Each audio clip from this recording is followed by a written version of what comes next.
अब जो वर्तमान विज्ञान है उसको पढ़कर तो मन तृप्त हो नहीं सकता, और जब तक मन तृप्त नहीं होगा सुख नहीं हो सकता।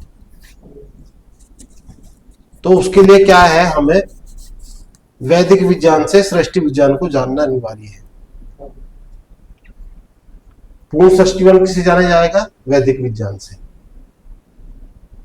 और ये वैदिक विज्ञान की भूमिका हम पढ़ रहे हैं। यदि कोई व्यक्ति भूमिका नहीं पढ़ता तो आगे वेद को नहीं समझ सकता।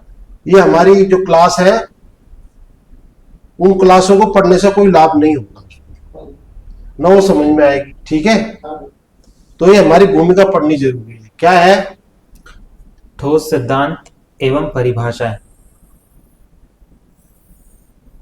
ये चाहिए पहले तो। पूर्ण विज्ञान समझने के लिए हमें ठोस सिद्धांत एवं परिभाषाएं हमें तय करनी होगी, जो पहले से ही हमारे ऋषियों अर्थात पुरातन वैज्ञानिकों ने तय की हुई है। उन्हीं पर चर्चा हम आगे करेंगे। देखो, जो हमने पुरातन वैज्ञानिक क्यों बोला, हमारे जो ऋषि पहले, जिसको आज वैज्ञानिक बोलते हैं ना, तो हम परंपरा में जो है उनको ऋषि बोलते। तो पुरातन मतलब जो पहले जो वैज्ञानिक थे हमारे, ऋषि थे। हाँ, ऋषि थे।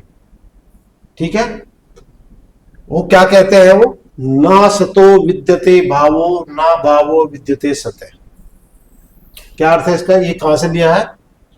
श्रीमद् भागवत गीता अध्याय 2 श्लोक संख्या। कहां से लिया है? क्या बोला? असत वस्तु की सत्ता नहीं है। असत वस्तु की सत्ता नहीं है और सत का अभाव नहीं है। इस प्रकार इन दोनों का निर्णय तत्वदर्शी लोगों ने जाना है, अर्थात अभाव से भाव की उत्पत्ति असंभव है। और इसके साथ में एक सूत्र और पढ़ो इसको, ये तो सब समझ में आएगा। सांख्य दर्शन में महर्षि कपिल जी क्या कह रहे हैं?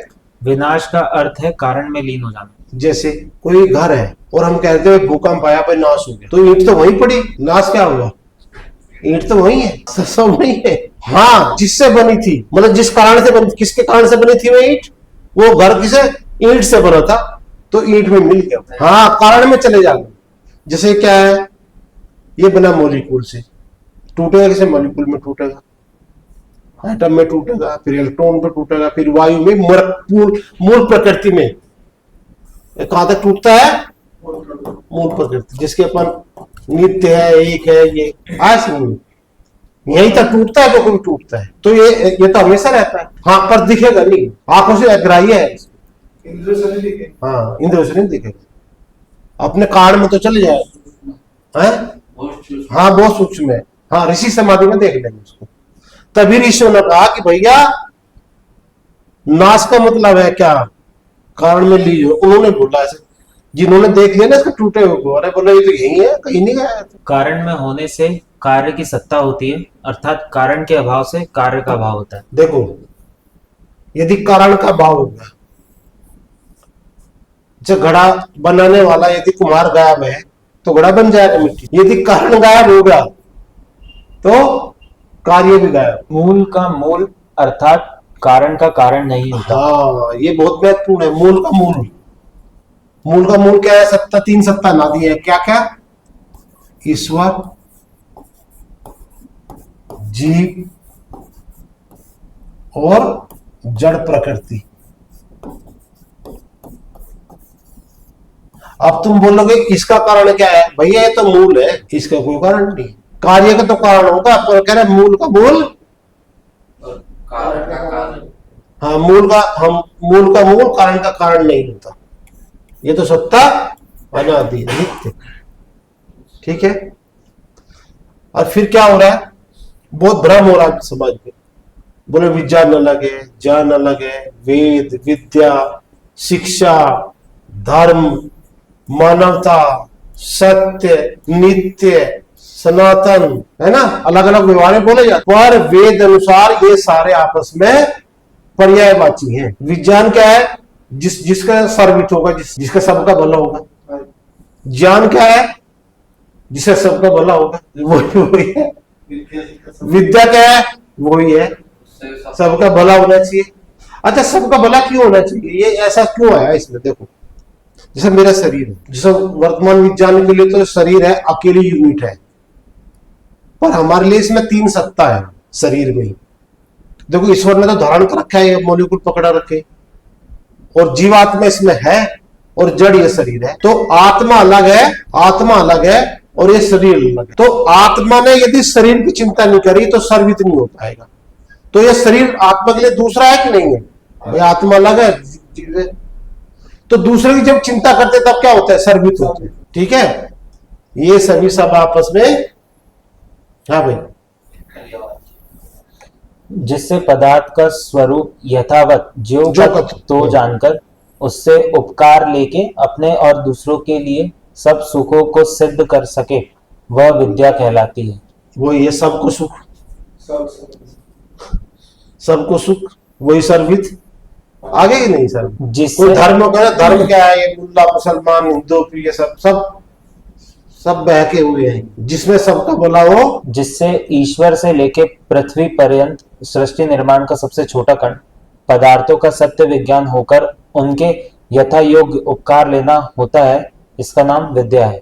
देखो यथा योग्य उपकार, फिर वो या के उपकार यहाँ, और ईश्वर ये हो गया ईश्वर, और प्रकृति वही सूक्ष्म, मतलब वहीं से लेकर सूक्ष्म से लेकर के और यहां तक जानना। वर्तमान विज्ञान तो इनकी मानता ही नहीं, इस पर चिंतन करता है, इसका भी 5% जानता है, उनके बाद उस पर चिंतन करता है। उसी को विज्ञान, ज्ञान, वेद, शिक्षा, धर्म, मानवता, सत्य, नित्य, सनातन कहा जाता है। ये आपस में सारे सब पर्यायवाची है। वेद शुद्ध रूप से सृष्टि के विज्ञान का ग्रंथ है। क्या बताया था सुबह आपने? सृष्टि के वेद क्या बताया था? वेद की परिभाषा, हाँ, किसी का इतिहास नहीं, वेद विज्ञान के आचरण से सुख ही सुख मिलता है, दुख नहीं। विज्ञान किसी पदार्थ को ज्यों का तो जानकर उसका इस तरह उपयोग करना जिससे समस्त प्राणी जगत को सुख, कल्याण ही सुख मिल सके, उसी को विज्ञान कहते हैं।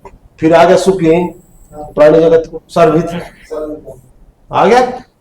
मानव, विज्ञान व्यवहार करने वाले को मानव कहते हैं। जो विज्ञान क्या है? वही सर्वित। मानवता, जिस व्यवहार से समस्त प्राणी जगत का कल्याण होता है उसी को मानवतावादी कहते हैं। ये हो गया समस्त प्राणी सर्वित। धर्म, विज्ञानविद आचरण करना ही धर्म है। ये विज्ञानविद, विज्ञान क्या है? प्राणी जगत को। आज जो वर्तमान विज्ञान है सारे आविष्कार से पोल्यूशन प्रमाण दिए इसमें हमने। जिसके आचरण से मनुष्य की त्रिविध आत्मिक, मानसिक व शारीरिक उन्नति और व्यवहारिक उत्तम सुख की प्राप्ति एवं वृद्धि हो तथा मोक्ष सुख की सिद्धि हो, वह आचरण या कर्तव्य धर्म है। मोक्ष मतलब सुख, धर्म क्या है? जिस सुख मिले। वेदों में मनुष्य को करने के लिए जो कर्तव्य विहित किए हैं वह धर्म है। जो वेद सम्मत कर्म है वो क्या है? धर्म है। शिक्षा, और शिक्षा किसको कहते हैं?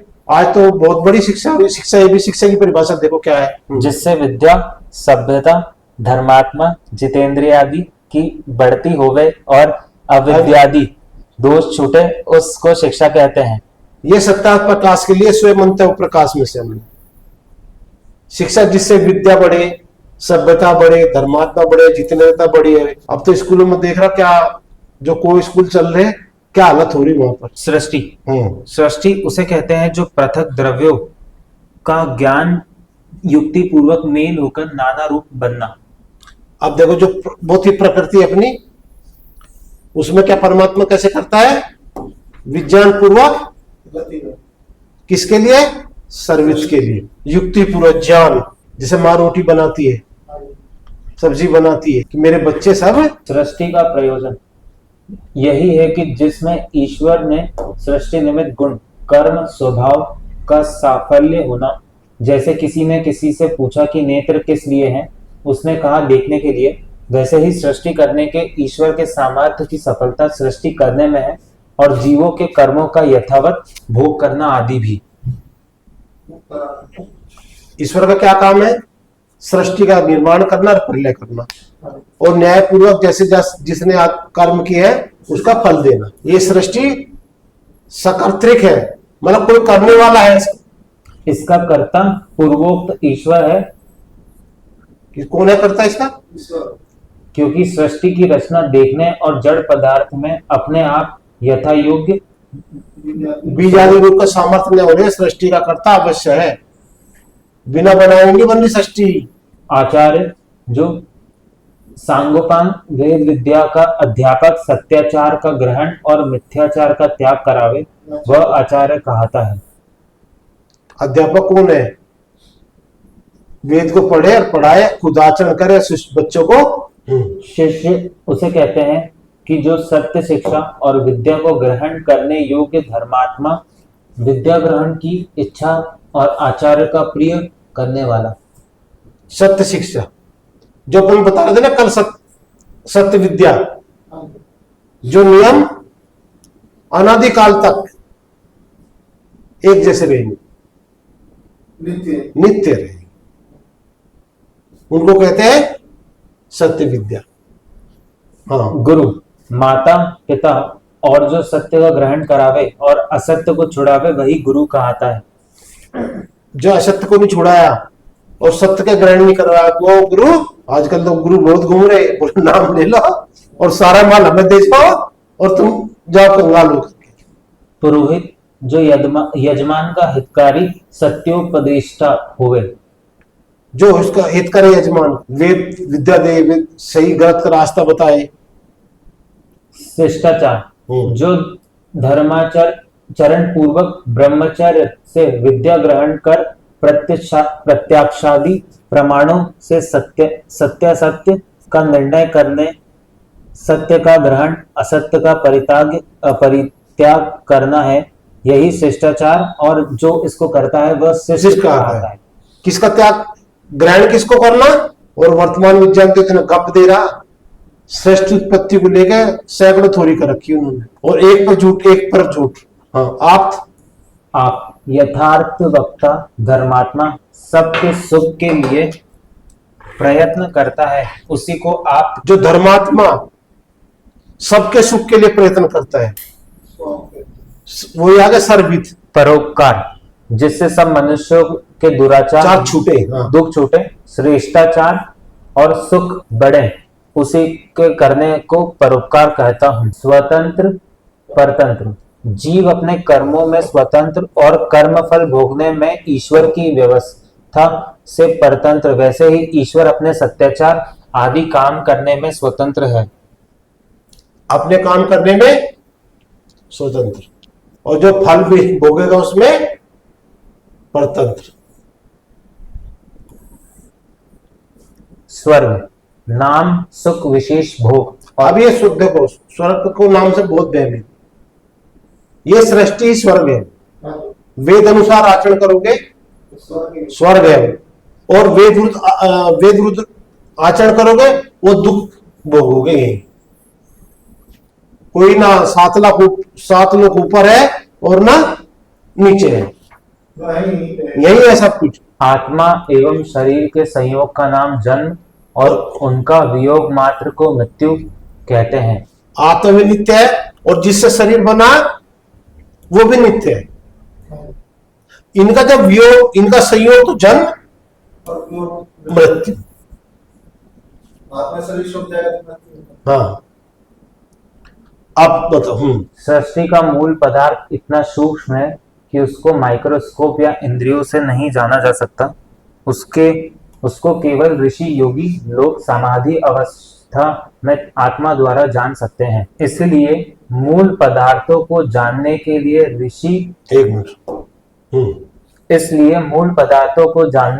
ऋषि योगी बनना होगा। ऋषि बनने के लिए अष्टांग योग का आचरण करना होगा। पदार्थों को यथावत जो का तो कौन जान सकता है। इसके लिए हमारे पास 2 विकल्प है। एक है पुरातन में जो हमारे ऋषि जानते हैं, आधुनिक विज्ञान जिसको हम अधूरा कह रहे हैं। भाई ये भी तो जान रहे हैं ना, वर्तमान विज्ञान वाले भी वो भी जान तो रहे। वो एक पुरातन में हमारे ऋषि थे, दूसरा जो हमारे ऋषि पुरातन में जो हमारे ऋषि, दूसरा है जो अभी जान रहे, जिसको हम अधूरा कह रहे हैं। अब क्यों अधूरा है, अब समझो उसको। प्रश्न: विज्ञान को वैदिक विज्ञान एवं आधुनिक विज्ञान जानने की विधि में क्या अंतर है? विज्ञान को वैदिक विज्ञान ऋषि 3 चरणों से ज्ञान प्राप्त करता है। वैदिक विज्ञान वेद एवं ऋषियों के शब्द प्रमाण। देखो कितने चरण है वैदिक विज्ञान के? 3। एक तो वेद में जो लिखा, और जो एक हमारे ऋषियों ने कहा समाधि में, जो देखा समाधि। और वर्तमान विज्ञान इसको मानता ही नहीं है ना, इसको नहीं मानता। हाँ, वेद में सृष्टि का पूर्ण विज्ञान दिया हुआ है। वेद को केवल अष्टांग योग का पालन करने वाले ऋषि योगी ही समाधि अवस्था में समझ सकता है। समाधि में समझना इसलिए आवश्यक है कि मूल पदार्थ प्रकृति इतनी सूक्ष्म है कि उसको चक्षु इंद्रियों से नहीं जाना जा सकता। आधुनिक विज्ञान की भाषा में बताऊं कि हम सभी वस्तुओं को प्रकाश व फोटोन में से देखते हैं। अब यदि हमको फोटोन को देखना है तब कैसे देखेंगे? भाई फोटोन से देख रहे हैं हम, इससे अभी अपन देख रहे थे, अब फोटोन को किससे देखेंगे? उसके लिए एकमात्र रास्ता समाधि का ही है। समाधि में आत्मा द्वारा फोटोन को देखा जा सकता है। जब ऋषि समाधि अवस्था में पदार्थ को देखते हैं, उसका वर्णन अपने ग्रंथों में करते हैं, उसी को शब्द प्रमाण माना गया है। और वर्तमान विज्ञान इसको समस्या बड़ी गंभीर है भाई साहब। दूसरा चरण क्या है? प्रयोग, परीक्षण, प्रेक्षण, ऑब्जर्वेशन, गणित। और तीसरा है उपासना। जो ज्ञान परंपरा से नहीं मिला उसको सीधे ईश्वर से प्राप्त करना। उपासना के लिए अष्टांग योग का पालन करना अनिवार्य है। देखो वर्तमान विज्ञान इस पर काम कर रहा है, प्रयोग, परीक्षण और परीक्षण, टेस्ट कर करके देखता रहता है, जो काम हो रहा है उसको लगा देता है, उसके दुष्परिणाम की कोई चिंता नहीं करता हूं। यूरिया बना दिया, चीनी बना दिया, देव बना दी, लाइट बना दी, भगवान जाने क्या क्या बना दिया, इस पे ही काम कर रहा है, केवल इस पर। और उपासना क्या है? जैसे जो ज्ञान अभी वर्तमान में से लुप्त हो गया, तो आचार्य अग्निवर्त ने क्या करा? समाधि में ईश्वर के आशीर्वाद से उसको प्राप्त किया। सीधे ईश्वर से ज्ञान प्राप्त होता है इसमें, समझ गए? जो ज्ञान लुप्त हो गया सीधे ईश्वर, क्योंकि पहली बार भी जब मानव होता है तो चार ऋषियों को परमात्मा ज्ञान देता है उसमें। महर्षि अग्नि, महर्षि वायु, महर्षि आदित्य, महर्षि अंगिरा, सबसे पहले चार ऋषियों को ज्ञान देता है परमात्मा। अब वर्तमान विज्ञान क्या कर रहा है? आधुनिक विज्ञान पहले अनुमान के आधार पर प्रयोग, परीक्षण, प्रेक्षण, ऑब्जर्वेशन करता है, फिर सृष्टि को जानने का प्रयास करता है एवं पूर्ण रूप से जाने बिना ही नए पदार्थ निर्माण कर देता है, जिसके कारण उसके सभी नए पदार्थ विनाश कर रहे हैं। फाइल यहाँ उलझ रही है और इनको मान नहीं रहा है, हाँ इसको भी नहीं मानता हूं और सब प्रमाण भी नहीं मानता, इस पर काम। आधुनिक विज्ञान के दो चरण, पहला वेद एवं ऋषि के शब्द प्रमाण, तीसरा उपासना, गायब। ये तो गायब। आधुनिक वैज्ञानिक अष्टांग योग को जानता ही नहीं, इसलिए वह मांसाहार, शराब आदि अनाचारों का पालन भी कर सकता है। आया समझ में? ये मरने के ढप क्यों हो रहे हैं? एक मेरा तुलना मत करी दोनों में से, ये वैदिक विज्ञान और ये वर्तमान, ठीक है? वेद ऋषि में प्रमाण मानता है, हाँ, और ये नहीं। प्रयोग, परीक्षण, परीक्षण, ऑब्जर्वेशन हम भी मानते हैं उसको, ठीक है? जो जितनी बात इनकी सत्य है सारी हमें स्वीकार है, सब हम पढ़ाएंगे अपने पाठ्यक्रम में, ये हमें सब स्वीकार है। हमको ये भी मानता है उसी को, और हम भी मानते हैं। और फिर उपासना जो ज्ञान परंपरा में नहीं है हम मानते हैं उसको, और ये जो ज्ञान परंपरा में नहीं मिला उसको सीधे ईश्वर से, जो ज्ञान परंपरा से नहीं मिला उसको सीधे ईश्वर से प्राप्त करना हमारा, हाँ, और इनका नहीं। हमारे ऋषियों ने मूल पदार्थ से स्थूल पदार्थों के बनने के क्या चरण बतलाए। जैसे हमारे ऋषियों ने मूल पदार्थ अति सूक्ष्म, इससे सूक्ष्म कुछ भी नहीं, से स्थूल पदार्थ तक का बनने का चरण निम्न अनुसार बताया है। मुझे इसको मैं ऊपर थोड़ा ले लेता। पहला चरण प्रकृति। प्रकृति के एक जैसे अंधकार गुण वाले अनंत अणुओं का समूह है, ठीक है? वो जो क्या रहते हैं, अचल, अकंप, अग्राह्य, इंद्रियों से नहीं जाना जा सकता। 30 गुण जो हमारे हम छठी कक्षा में हमने साथ बताया उसको, वो 30 गुण आधार है उसमें, तो ये तो जानता ही नहीं, ये नहीं जानता उसको, ठीक है? दूसरा चरण क्या है? सक्रिय काल। ओम रश्मि द्वारा प्रकृति के अणुओं के 3 गुणों में से 2 गुण सत और रज व्यक्त हो जाते हैं, उस पदार्थ को काल कहते हैं। आगे से सभी कार्य काल द्वारा ही होंगे। तीसरा चरण महत। काल द्वारा जब प्रकृति के अणुओं के तीसरे गुण तम भी व्यक्त हो जाता है, उस पदार्थ को महत कहते हैं। चौथा चरण अहंकार, जब प्रकृति के तीनों गुण चरम पर पहुंचकर सत वैकारिक बन जाता है एवं रज तेजस बन जाता है एवं तम भूतादि बन जाता है, उसको वैकारिक अहंकार, तेजस अहंकार एवं तम भूतादि अहंकार कहते हैं। सभी 10 एवं मन वैकारिक अहंकार और तेजस अहंकार की प्रधानता से 10 इंद्रियों का निर्माण होता है एवं मन भूतादि अहंकार की प्रधानता से सृष्टि निर्माण हेतु मन का निर्माण होता है। अब देखो पांचवें चरण में यहाँ इंद्रियों का निर्माण हो गया, यहां से है ना,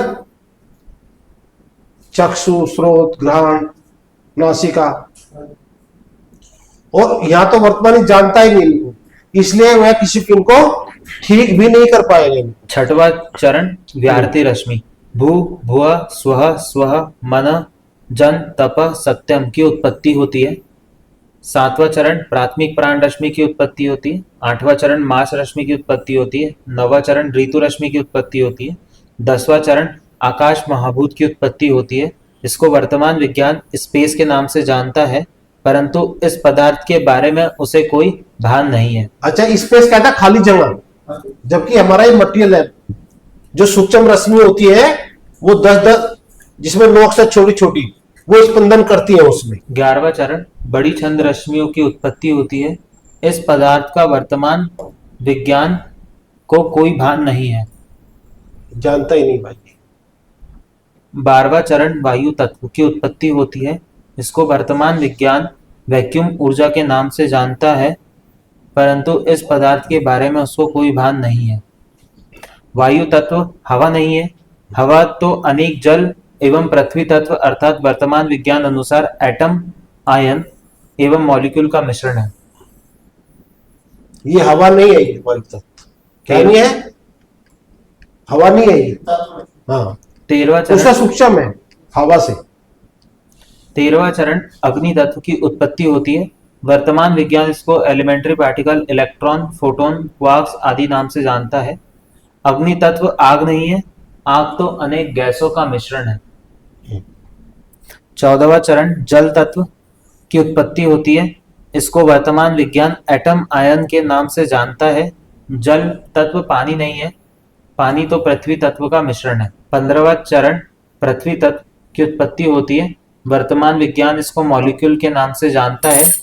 यह भूमि नहीं है, भूमि तो अनेक तरह के पृथ्वी तत्व अर्थात मॉलिक्यूल तत्व का मिश्रण है। 16वां चरण उपग्रह, ग्रह, पृथ्वी, चंद्रमा की उत्पत्ति होती है। 17वां चरण सूर्य। 18वां चरण समस्त प्राणी जगत के शरीर आदि। पदार्थ क्रम संख्या 1 प्रकृति से लेकर पदार्थ क्रम संख्या 12 वायु तक केवल ऋषि योगी आत्मा से देख सकते हैं। प्रमाण 1 से 18 तक के प्रमाण ऐतरेय ब्राह्मण ग्रंथ महर्षि ऐतरेय महाराज जी के हैं। ये यहां तक जानता ही नहीं है 12 तक, है समझ में कि नहीं, ये यहां तक नहीं जानता था 12 तक। अग्नि तत्व को जानता थोड़ा बहुत, पर इसके पहले के नहीं जानना कुछ भी। आधुनिक विज्ञान में जानने की विधि। आधुनिक विज्ञान उसी को मानता है जिसको वह गणित से सिद्ध कर दे या जिसको देख सकता है। शुरू के 13 पदार्थ मानवीय दृष्टि से असीमित मात्रा में भरे हुए हैं, जिसको आंखों से या मशीन द्वारा देखा ही नहीं जा सकता। इस आधार पर वह आत्मा परमात्मा की भी सत्ता को स्वीकार नहीं करता एवं आधुनिक विज्ञान अग्नि अर्थात इलेक्ट्रॉन, क्वार्क्स, फोटोन को ही काटा अर्थात मूल पदार्थ मान लेता है, इसलिए यह अधूरा विज्ञान है। ठीक भाई, यहां तक तो वो असीमित मात्रा में भरे हुए हैं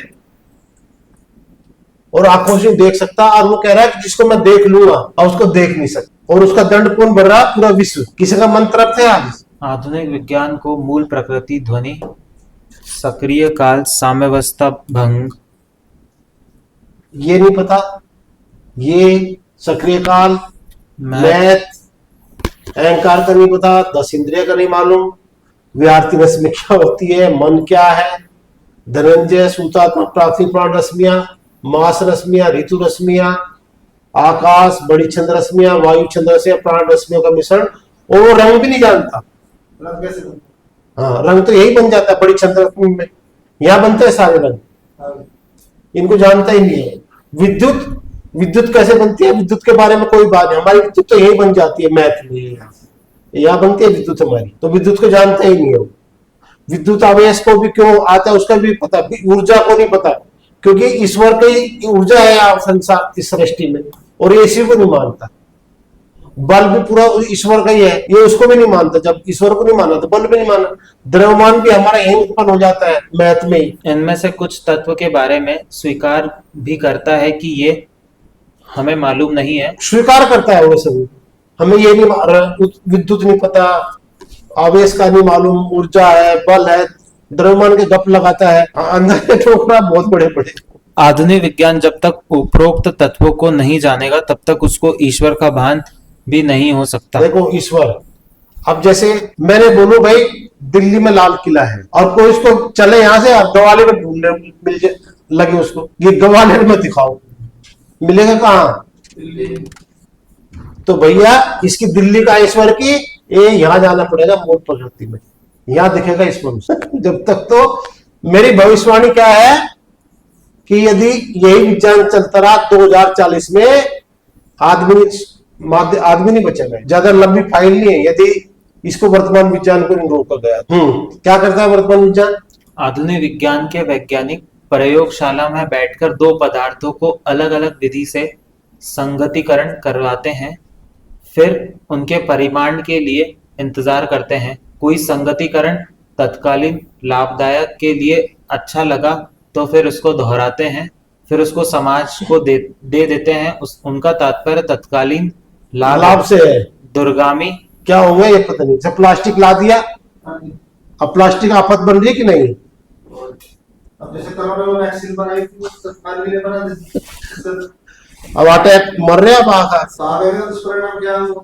उसका कोई है ही नहीं उनका वहां। आधुनिक वैज्ञानिक कौन हो सकता है?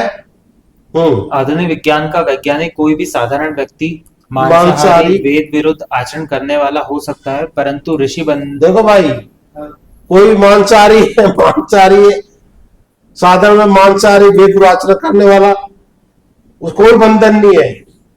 परंतु ऋषि बनने के लिए अष्टांग योग का पालन करना अनिवार्य है। ऋषि योगी है ना, उनको योगी बोलते हैं।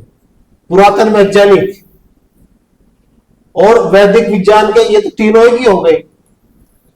और जीवन में तुलना करी हमने, तुलना करके बताई उसमें।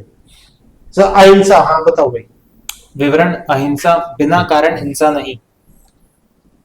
बिना कारण, यदि कारण है तो फिर तो फाइल निपटा दो आप भाई। कोई मेरे मारेगा या करके मैं तो छोड़ूंगा। जहां कारण नहीं है, बिना कारण से हिंसा नहीं का पालन करना अनिवार्य है, और यहाँ कोई बंधन नहीं है। सत्य, हाँ। पहले सत्य को जानना फिर सत्य का आचरण करना अनिवार्य शर्त है। बिना सत्य जाने आचरण संभव ही नहीं है। यहाँ पे कोई बंधन नहीं है।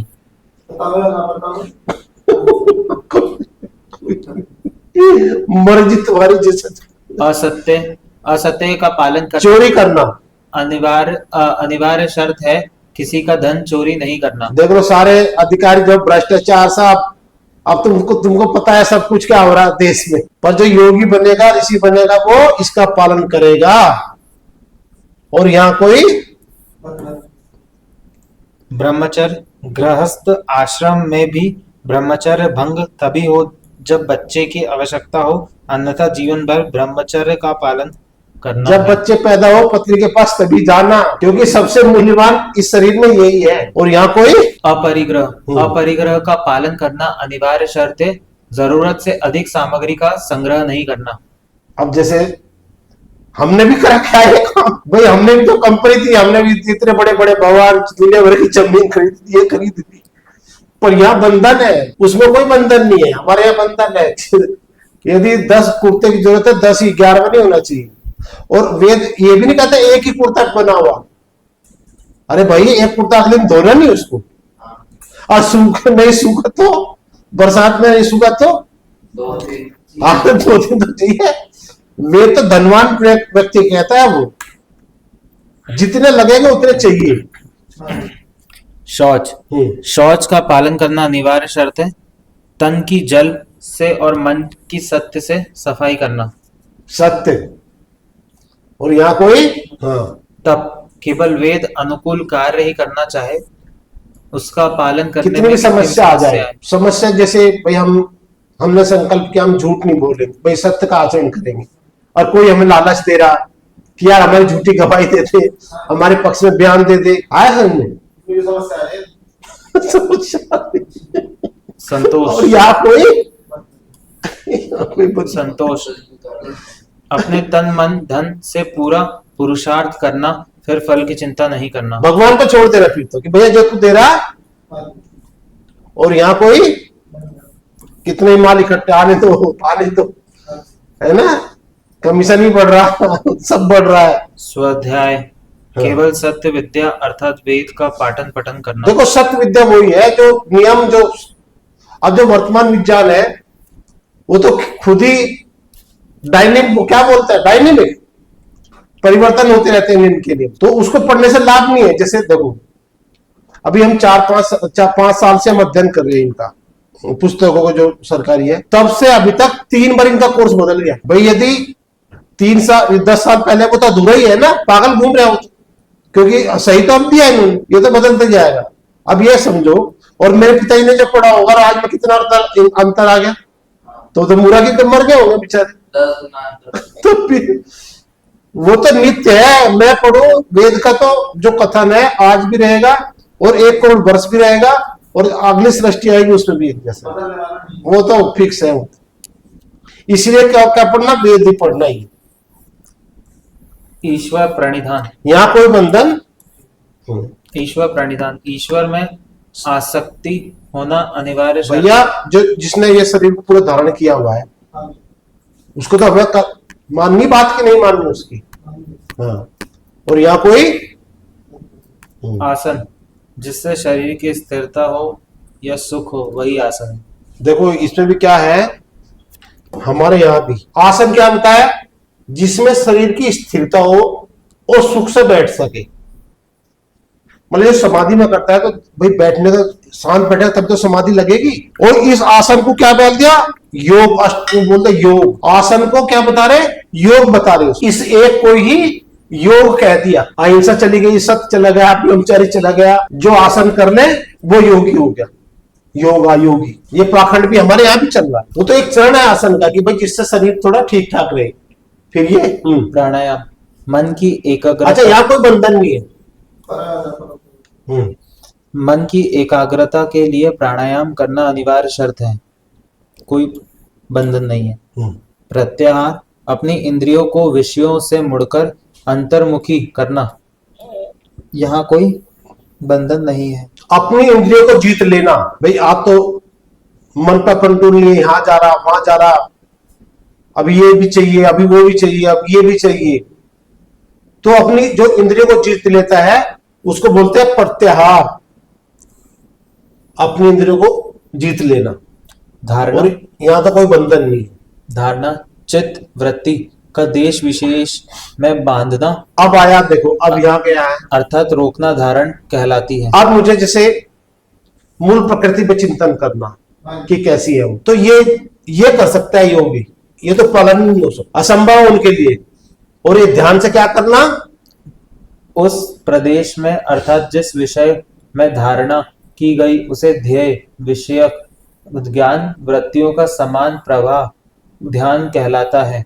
समान प्रवाह का यह अभिप्राय है कि दूसरा ज्ञान बीच में ना हो। देखो समाधिस्थ होकर जो इतनी सूक्ष्म पदार्थ है, प्रकृति या काल, जो अपने 13 पदार्थ है, वो तो केवल समाधि में ही देखे जाएंगे भाई साहब। ये इसमें ध्यान और समाधि तो आगे आएगी। अब क्या करेगा ऋषि, देखो समाधि जब क्रमांक 1 से 15 तक नियमों का पालन करेगा, तभी ईश्वर के आशीर्वाद से जो स्थूल आंखों से दिखाई नहीं दे सकते उनको समाधि अवस्था में ऋषि योगी आत्मा से देखते हैं। एवं जो ईश्वर परा पश्यंती वाणी से संगीतमय होकर ये सृष्टि की रचना कर रहा है, ऋषि योगी समाधि अवस्था में इन दोनों वाणियों को ग्रहण करते हैं एवं सारे ब्रह्मांड के विज्ञान समझ सकते हैं। क्वांटा का निर्माण होते ऋषि आत्मा से देख सकते हैं। और यहाँ ये कभी ये लग ही नहीं सकता समाधि तो। 2040 में कहानी खत्म हो रही है। अब अष्टांग योग अपन चर्चा करते हैं। अष्टांग योग क्या है? अभी तो बात बहुत करी अपन ने। हाँ ऋषि भाई। योगी वैदिक वैज्ञानिक कौन बन सकता है? ऋषि योगी वैदिक वैज्ञानिक बनने के लिए अष्टांग योग का पालन करना अनिवार्य है। अष्टांग योग क्या है? सूत्र, नियम, आसन, प्राणायाम, प्रत्याहार, धारण, ध्यान और समाधि, समाधि। 8 चरण है ये। और कोई बोले यहाँ ध्यान बहुत लग रहा है ना, और यम नियम पद कोई पालन ही नहीं है, लंपट भाई। कोई 10वीं मंजिल पर जाना किसी को, है ना, और सीढ़ी जो है 10वीं मंजिल तक बनी हुई है, और कहला मतलब से ऊपर इशारा सीधा कह जाएगा भाई, चले जाएगा। अब देखो अहिंसा, अब यहां से शुरू होता है। 8 बता दे, यम नियम आसन प्राणायाम प्रत्याहार धारणा ध्यान समाधि। अब अहिंसा के भी 5 विभाग है। उनमें अहिंसा, सत्य, असत्य अर्थात देखो यम के यम कितने भाग बताए थे हमने? यम, नियम, आसन, प्राणायाम,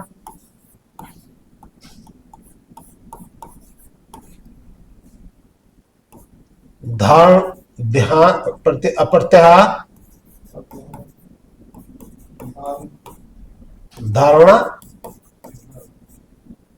धारणा, ध्यान और समाधि।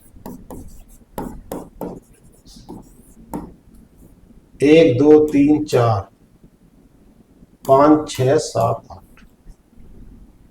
8 चरण है। फिर यम के अलग 5 हैं। क्या क्या है उसमें? उनमें अहिंसा, सत्य, असत्य अर्थात चोरी का त्याग, ब्रह्मचर्य अर्थात अष्टविध मैथुन त्याग, अपरिग्रह अर्थात लोभ रहित तथा। देखो अष्टविध मैथुन क्या है? मन से भी के साथ में विचार नहीं करना, मन से भी। शरीर को तो बात छोड़ दो, ना बोलना ना ऐसे सुनना। 8 चरण है उसके, उससे भी मैथुन नहीं करना। अहिंसा, सत्य, अस्तेय, चोरी का त्याग, ब्रह्मचर्य, इनका पालन होगा, वो वेद को समझ सकता है। अहिंसा, जो वायुमंडल में प्रदूषण कर रहा है ना, वो हिंसा कर रहा है। जो यूरिया डाल रहा है ना खेत में, वो हिंसा है। और सत्य को जो है ना, सत्य पहले जानना, ऋषियों ग्रंथ से सत्य जाने जाएगा। फाइल बड़ी उलझी हुई है। क्या मैं ऋषि ने क्या बोला? उन 8 में से पहला यम है, जो 5 प्रकार का। एक अहिंसा अर्थात जब सब प्रकार से और सब काल में। जैसे बोलते हैं ना कि भाई नवदुर्गा में मांस नहीं खाना, तब नहीं खाना, ये नहीं। सब, हाँ, सार्वभौमिक नियम है। सब प्राणियों के साथ वैर प्रीति से बरतना। देखो वैर तो ये भी नहीं कर रहा मेरे से, ये अहिंसा हो जाएगी गिलास की, पर ये प्यार भी तो नहीं कर रहा मुझे। यहां कंडीशन क्या लगा दी? प्रीति, प्रेम से। अहिंसा की कंडीशन नहीं। सब प्रकार से, सब काल में, सब प्राणियों के साथ, कुत्ता बिल्ला और सब आके उसमें। और बोले कुत्ता तो भाई हमको नहीं, वो नहीं कर, प्यार नहीं कर रहा वो। जब प्रीति नहीं होगी तो अहिंसा का पालन नहीं होगा। ये कह रहा है जाति, देश, काल, समय सब में लागू होगा ये। पढ़ो। और वह अहिंसा आदि जाति, देश, काल की सीमा से रहित, समयादि निमित्त के बिना पालन की हुई सार्वभौम अर्थात सर्वचित्त की भूमि और अव्यवस्थाओं में धारण की हुई महाव्रत रूप होती है। भैया सब समय, कोई से 12 महीने हो और सब जगह। जब हम अमेरिका में चले जाए, वो कहते हैं यार हम तो अमेरिका में गए, वहां तो क्या है, सब मांस ही मांस खिला, हम तो इसलिए मैं खाना पड़ गया मांस। नहीं, वहां भी तुमको शाकाहारी बने रहना है। वहां भी क्या बनना है? शाकाहारी। बाना नहीं चलेगा। अच्छा, फल क्या होता है इसका? अहिंसा का फल? अहिंसा आचरण के फल। अहिंसा की पूर्ण स्थिति होने पर उसके समीपवर्ती यदि प्राणियों, जिसने अहिंसा पर कंट्रोल कर लिया, शेर भी नहीं खा सकता। क्या है? वो समाधि में बैठे रहेगा तो उस अंदर से वेव निकलेंगी अपने आप। और उसमें भी प्यार के लिए छोड़ेंगे। इसके जो सिद्ध कर लिया जिसने, पढ़ो भाई इसको। बिना कारण आत्मा, मन, वचन, आत्मा से, मन से, वचन से, कर्म से किसी भी प्राणी से हिंसा नहीं करना, अर्थात समस्त प्राणी जगत के से प्रेम प्रेम की की भावना भावना रखना। यदि कारण है तब लाशों का ढेर भी बिछा दो, तब भी वह महाभारत में हुआ नहीं, बड़े बड़े युद्ध हुए, सब में ढा दिया कौरवों को, धर्म युद्ध था वहां। आई समझ में बात? हाँ, कारण हमारे किसी भी कर्म से हवा, पानी, भूमि, ध्वनि से प्रदूषण नहीं होना चाहिए। दैनिक मल मूत्र से वायु प्रदूषित हो रहा है, उसको शुद्ध करने के लिए अग्निहोत्र 100 ग्राम घी से, और मैं कह रहा हूं 500 ग्राम से, क्योंकि जो मेरा पहले छूट गया उसकी भरपाई मैं अब कर रहा हूं, और वो भी देसी गाय से। यदि आपने भैंस के घी से हवन किया तो लगेगा दंड। क्या लगेगा? और जर्सी गाय से करेगा तो भी दंड लगेगा। हाँ हाँ हाँ, क्योंकि उद्देश्य क्या है हमारा? ऑक्सीजन बढ़ाना। क्या बढ़ाना? और ऑक्सीजन किससे बढ़ती है? अब तुमने कर दिया भैंस के, तो ऑक्सीजन घटी की बढ़ी? बढ़ी। तो परमात्मा एक दंड, एक डंडा और खाओ। हाँ, हमारा शरीर मंत्र रूप पदार्थ से से बना बना है। है, इसीलिए हमारे बोलचाल भी भाषा संस्कृत शुद्ध संस्कृत उच्चारण सहित होनी चाहिए। संभाषण के लिए संस्कृत के अलावा दूसरी सभी भाषाओं से प्रदूषण होता है। यदि आप हिंदी में बोल रहे ना, उससे प्रदूषण होगा। और आगे क्या कह दिया? ये मानव शरीर ईश्वर कितने ने मिल रही है? 400 वर्ष तक के लिए की आयु तक निरोग स्वस्थ रहने के लिए दिया है। यदि हम 400 वर्ष तक निरोग नहीं रहते तो हम अपने शरीर के साथ हिंसा कर रहे हैं। हिंसा कर रहे हैं। कितने कितने साल के लिए मिला था? और ढेर हम 50-60 में हो रहे। 400 साल में निरोगी। वो भी निरोगी है। तो भाई निरोगी रहना, स्वस्थ रहना, ये रहने के लिए दिया था पूरा। और 50 साल पे भी ढेर हो रहे। अब मेरे साथ भी हुआ भाई, जो कंपनी चलाते हुए कुछ इसमें दुष्परिणाम के, परमात्मा ने मुझे भी अटैक, बोले ला तू कौन सा ज्यादा दर फाइल निपटा दी मेरी। वो तो कुछ काम अच्छे करवाने हो, तो इसलिए मैं जीवित हूं। ठीक है, आगे समझ में।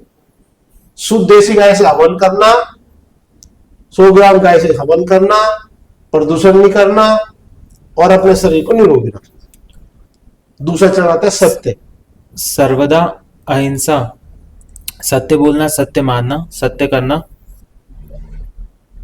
संस्कार विधि संन्यास प्रकरण प्रकरण में तो क्या क्या करना?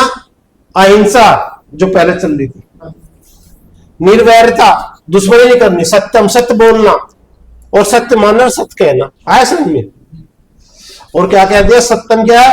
सर्वहितम सत्यम, जो सर्वहित है। सत्य बोलना श्रेष्ठ है, किंतु सत्य का वास्तविक रूप जानना अत्यंत कठिन है। वो कह रहा है सत्य बोलना तो श्रेष्ठ है, पर इसका जानना अत्यंत कठिन है, क्योंकि समाधि में जाना जाएगा। सत्य विज्ञान समाधि में जाना जाएगा, इसका पालन करके सत्य को जानना, और फिर उसका आचरण करना, और उसके आचरण में सबका हित होना चाहिए।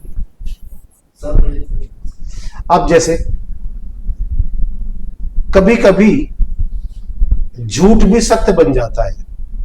कैसे? जैसे एक कसाई है, ठीक है, बहुत ध्यान से सुनना। कसाई है और एक गाय उसके पीछे वो भाग रहा है, कसाई। ठीक, तो कसाई पीछे भाग रहा है, तो वो आया कसाई, और जब आप बैठे वहां 2 रास्ते गए हुए, एक रास्ता इधर और एक रास्ता इधर, और कसाई यहाँ और आप भी है। तो कसाई जो है उसको दिख रहा है कि वो फावड़ा ले रहा है, मतलब गाय को काटने का पूरे साधन दिख रहे हैं उसको कि मारेगा ही। और तुमसे पूछा उसने कि गाय भाई देखी किधर गई, तो गाय इधर गई हो तो उसको किधर किधर बताना? इधर बताना।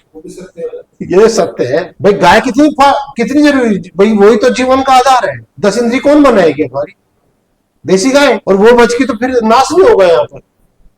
तो वो भी सत्य क्या है जिसे सर्वित हो। जन्म के समय पशु पक्षी के बच्चे में मानव के बच्चे से अधिक गुण होते हैं। देखो कैसे होते हैं, ऊंट के बच्चे को भी यदि आप तालाब में फेंक दो वो भी तैर के बाहर निकल जाए, जबकि कभी पानी का वास्ता नहीं पड़ता ऊंट से। और आदमी के जो तैराक होगा उसके बगल में रहता होगा नदी की, और उसके बच्चे को डालोगे तो वहीं डूब जाए। तो जब बच्चे पैदा होते हैं पशुओं में तो वो आदमी से ज्यादा इंटेलिजेंट होते हैं, परंतु फिर मानव के बच्चों को विद्या सिखाकर वैश्य, क्षत्रिय, ब्राह्मण, ऋषि, योगी, वैदिक, वैज्ञानिक तक बनाया जा सकता है। यदि मानव को बच्चों को ज्ञान न दिया जाए तो वह पशु ही है। यदि वेद का ज्ञान न दिया जाए, क्या है वो? पशु है। वेद क्या है? जो सर्विस का काम है। हमारे बच्चे भी अब भाई ये एम टेक करके बी टेक करके और आधा दिन कमाई के पीछे पड़े हुए हैं, तो दंड लगेगा, छूटेगा नहीं कोई भी। पोल्यूशन कर रहे हैं उसको दंड दो अवश्य। जब पहली बार मानव की उत्पत्ति होती है तब पहली बार मानव को ईश्वर गुरु बनकर 4 ऋषियों अग्नि, वायु, आदित्य, अंगिरा को पूर्ण विद्या देता है। फिर ये ऋषि ज्ञान गुरु शिष्य परंपरा के तहत हमको तक पहुंचाते हैं। जैसा मन ने समझा, आंखों ने देखा, कानों ने सुना, वैसे ही देना सत्य कह है। देना, कह देना सत्य है। मन में बोलना और करना तीनों एक समान होने चाहिए। वेद का प्रमाण दिया है। वेद में कहा गया है, ध्यान रहे कि मन, वाणी, कर्म स्वयं कर्तुना संवदे। हाँ, ध्यान रहे कि मन, वाणी और कर्म का संतुलन तो सृष्टि के सभी प्राणियों व पागल व्यक्तियों में भी देखा जाता है, क्योंकि वे कभी झूठ नहीं बोलते, परंतु उनका बोलना व करना सबके अथवा किसी के हित में हो इसकी संभावना पागल बहुत आदमी कम होती है। पागल आदमी सत्य बोल रहा है पर सर्वित तो नहीं हो रहा है ना उससे। हाँ, इसलिए सत्य वक्ता और सत्य आचरण करने वाला नहीं कहा जा सकता, क्योंकि सत्य से तो सबका भला होना चाहिए, वही सत्य है। बोलते समय आत्मा, मन, बुद्धि एवं वाणी सबकी पूर्ण संगति होनी चाहिए, अर्थात आत्मा, बुद्धि व मन में प्रतिकूल बोलना असत्य है। बताओ। इन सबकी संगति के साथ उनको सभी कर्म की भी उसी अनुसार होने चाहिए। उनके विचार, उनके वचन, उनके सभी कर्म सभी प्राणियों के लिए हितकारी होवे। वही आगे ना, सबके हितकारी।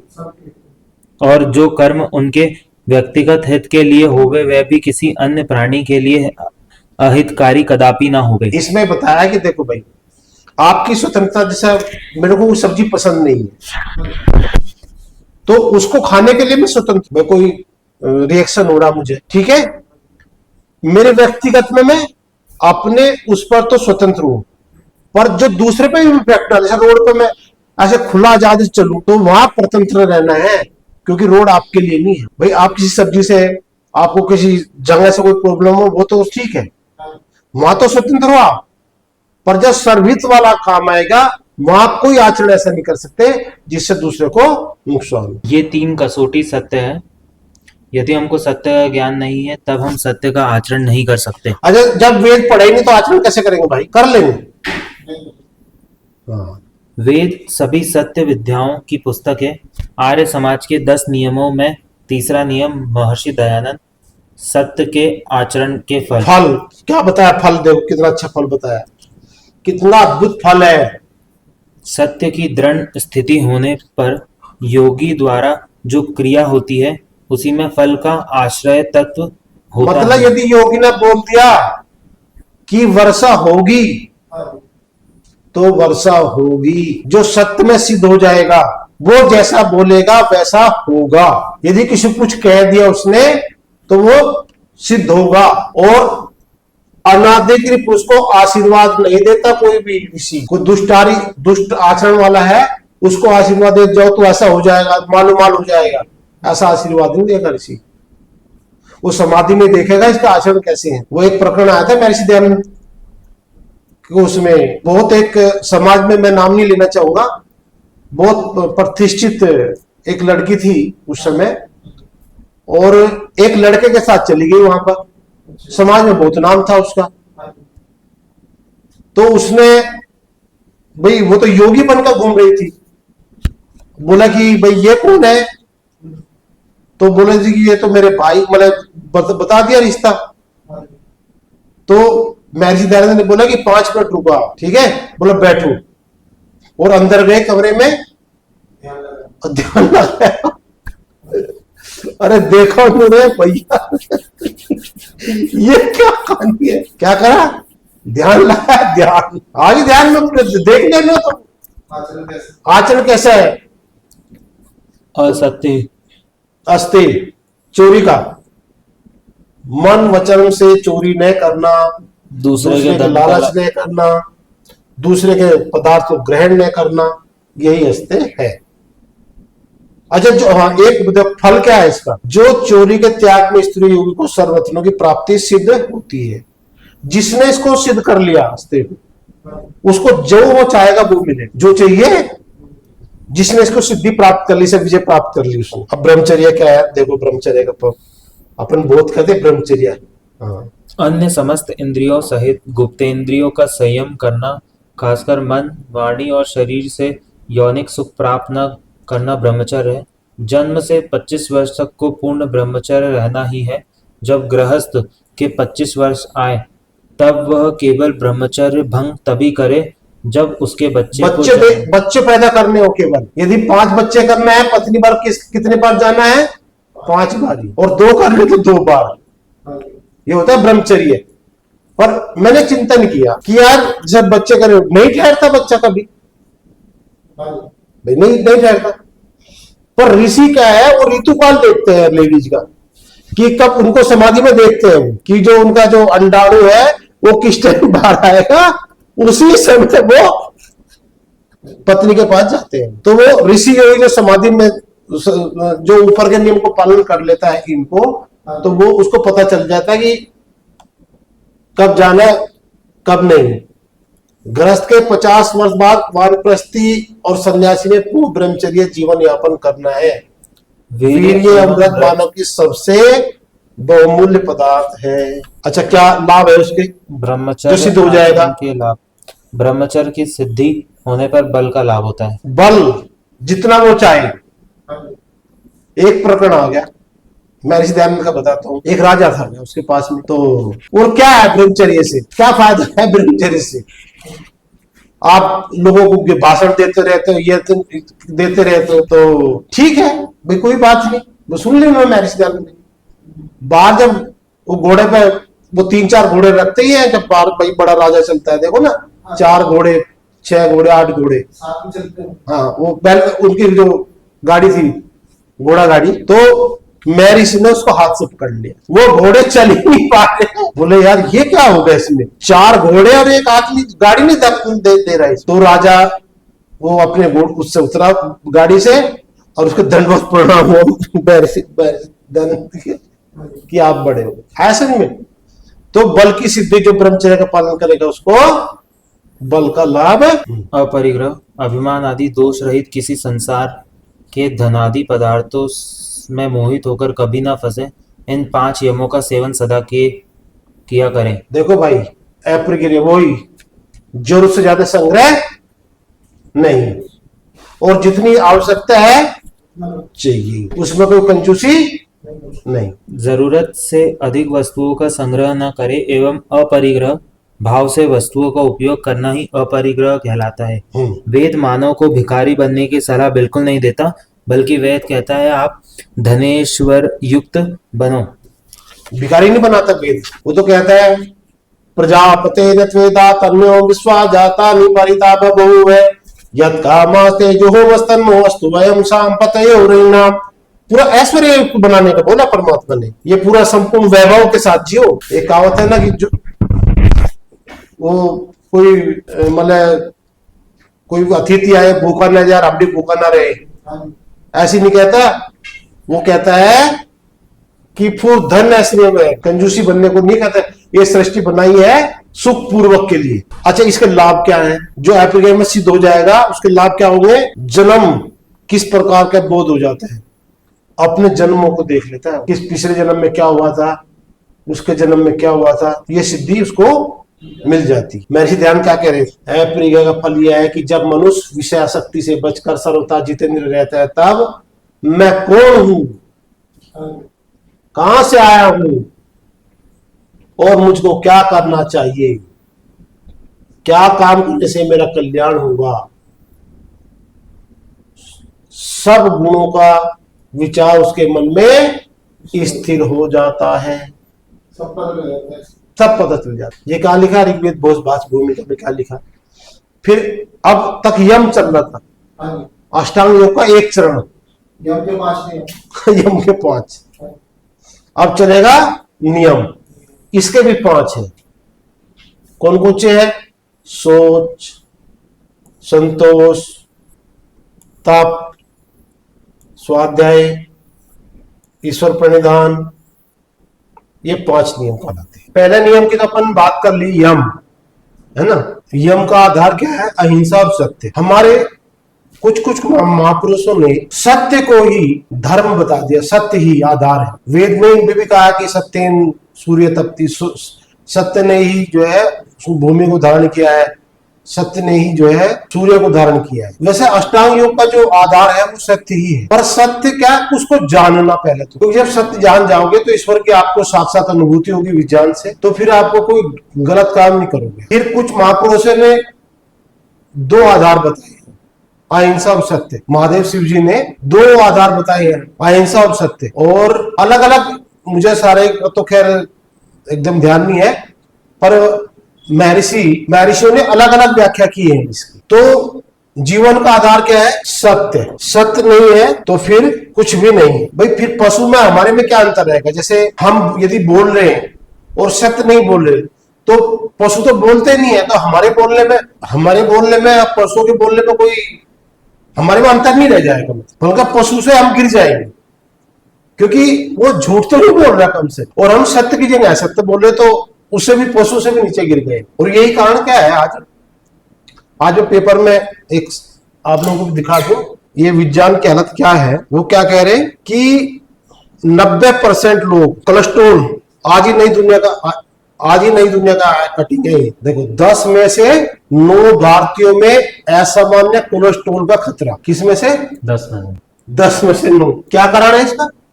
सत्य को नहीं जानना, और सत्य को नहीं जानना तो अपने जीवन पर संकट खड़ा हो। और वहां जब हमने आत्मा के बारे में पढ़ा था, तो वहां भी क्या बोला था उन्होंने? ये भूमि आर्यों को दी है। किसके लिए भूमि? आर्य कौन है?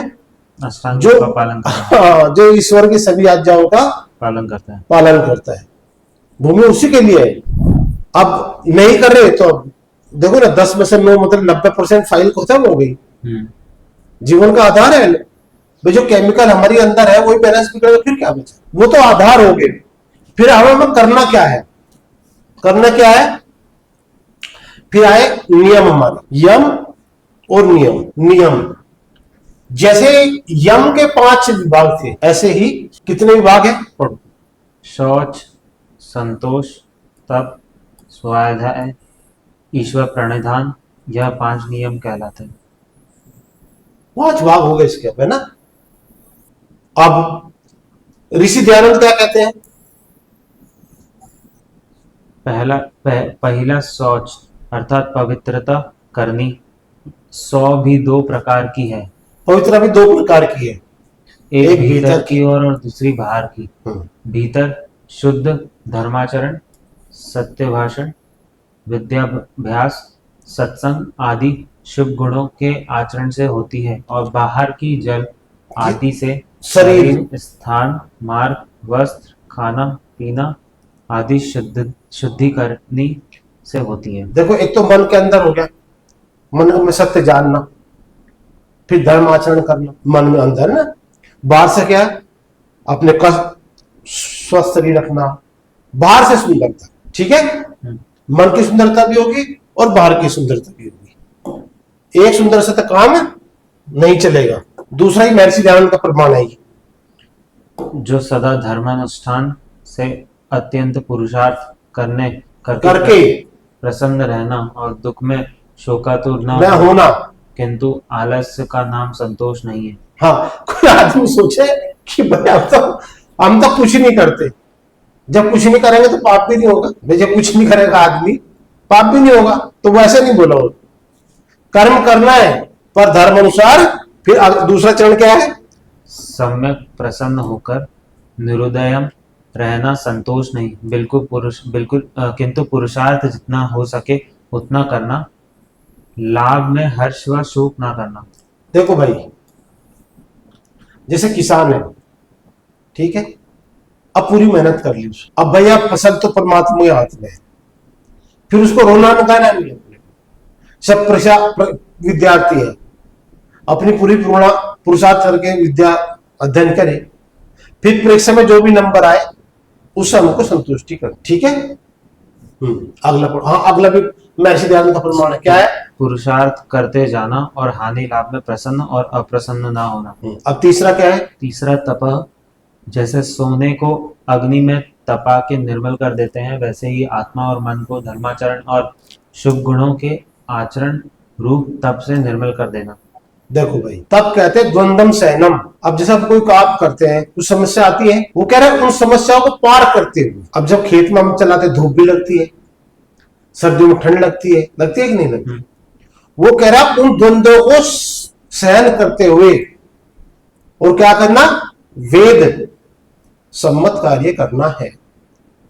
अब जैसे क्या होता है, हमने खेत में फसल बोई और वहां आ गई खरपतवार, ठीक है, और हम पुरुषार्थ का क्या है कि उसको हाथ से उखाड़े, और वेद विरुद्ध क्या है, बाजार से जहर लाए और वो फसल पर डाल दे, खरपतवार पर, तो साथ में फसल भी रहती है, तो उससे जो उसको खाएगा वो जीव जंतु तो मरेंगे और हम भी साथ में मरेंगे।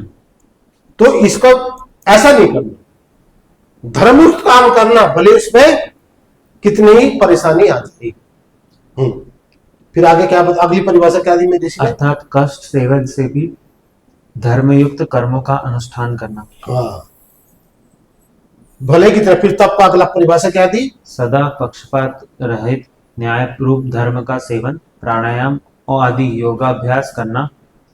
अब देखो, कोई आदमी आके कह रहा है कि भाई मेरे पक्ष में गवाही दे दो और मैं आपको कुछ अमाउंट राशि दे देता हूं, तो ऐसा काम धर्म अनुसार करना। जो भी धर्म क्या है, जो वेद सम्मत काम है, और उससे आपके पुण्य बढ़ेंगे, आप विद्वान बनेंगे, मुक्ति को प्राप्त होंगे, सुख को प्राप्त होंगे। चौथा अर्थात मोक्ष, विद्या विधायक वेद शास्त्र का पढ़ना पढ़ाना और ओंकार के विचार से ईश्वर निश्चय कराना। देखो, करना कराना क्यों है, जैसा मैं जान चुका हूं। अब मैं पढ़ा रहा हूं कि मुझे जो अपना चैनल बनाया है, इस पर कोई भी शुल्क नहीं है किसी के लिए, और ना इसका कोई कॉपीराइट है। ये वीडियो को कोई भी अपने चैनल पर डाल सकता है, हमारा कोई बंधन नहीं। तो ईश्वर को कैसे जानेंगे? वो प्रकृति के जो वर्तमान विज्ञान अभी एलिमेंट पार्टिकल तक जाना है, उसके 13 पदार्थों को जानना, वहां तक जानना, तब ईश्वर आपको ओंकार तभी आएगा समझ में। ओंकार के विचार मतलब भैया देखो क्या होता है, अब से मैं अपना अनुभव बता रहा हूं। अब मुझे पता चल चुका है ये ईश्वर कैसे काम कर। अब जैसे मैं कोई कर्म करता हूं ना, तो ईश्वर पहले दिखता है मुझे, तो मैं अधर्म काम कर ही नहीं पा रहा हूं, तो ईश्वर का स्मरण होगा कि नहीं? होगा। जब हम जहां तक जानेंगे, हाँ ईश्वर ने मेरे शरीर को धारण किया हुआ है, भाई उसने तो देखो, मेरी बात सुनो, ये अपन बात कर रहे थे, अक्षर रूप जो है, अक्षर रूप प्रकृति के अणु है ये, है ना, इन्हीं का संघात करके 10 की घात 35 इनको रखे, तो उनको परमात्मा ने अपने बल से पकड़ रखा है, मेरी आत्मा को प्रवेश करवाया हुआ है, उसने धारण किया ना। और हम जिसने धारण किया उसके विरुद्ध काम करें तो परमात्मा छोड़ेगा हमको? अच्छा, जो वर्तमान विजय वो तो मानते ही नहीं, ईश्वर को मानते नहीं, तो मर रहे 10 में से 9 आदमी हो गया फायदा खत्म। स्वाध्याय वही पढ़ना वेद का। अच्छा, शास्त्र किसको कहते हैं? शास्त्र की परिभाषा ये है, जिसके आचरण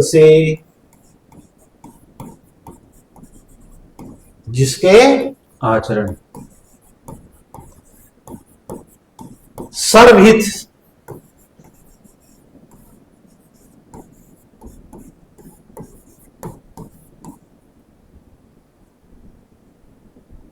आया समझ में? जिसके आचरण से सर्वहित हो। सही कहा। सर्वहित क्यों? क्योंकि आत्मा के लिए शरीर भी दूसरा है, यह आत्मा का हिस्सा नहीं है। नहीं। तो जब आत्मा के लिए दूसरा होगा ही ना शरीर में, तो हम दूसरे की इसका भला होगा, तो वही तो सत्य विद्या है, वही उसी को शास्त्र कहते हैं। जो वर्तमान विज्ञान की पुस्तक है, इसमें कुछ सत्य विद्या सत्य है, पर पूरा सत्य नहीं है, इसलिए शास्त्र की कोटि में नहीं रख सकते। कैसे? जैसे अपन ने खीर बनाई है ना, मटका भर के खीर बना ली, ठीक है, और उसमें थोड़ा जहर डाल दिया चुटकी भर, खा सकते हैं उसको? नहीं। तो ऐसा ही कर रखा है इन्होंने, जो वर्तमान विज्ञान ऐसे ही किया है, पर थोड़ा सा जहर मिला रखा है, और वही हम सबको, तो उसी शास्त्र को पढ़ना वही शास्त्र है जिससे फिर अगला सदा प्रवण का जप अर्थात मन में चिंतन और उसके अर्थ ईश्वर का विचार करते रहना। विचार इसलिए करते रहना पाप न कर पाओ कोई, ठीक है। और पांचवा ईश्वर प्रणिधान अर्थात सब सामर्थ्य, सब गुण, प्राण, आत्मा और मन के प्रेम भाव से आत्मनिर्भर द्वारा द्रव्यों का ईश्वर के लिए समर्पण करना। ये 5 नियम भी उपासना का दूसरा अंग है। देखो भाई, ये 5वां इसलिए कहा है।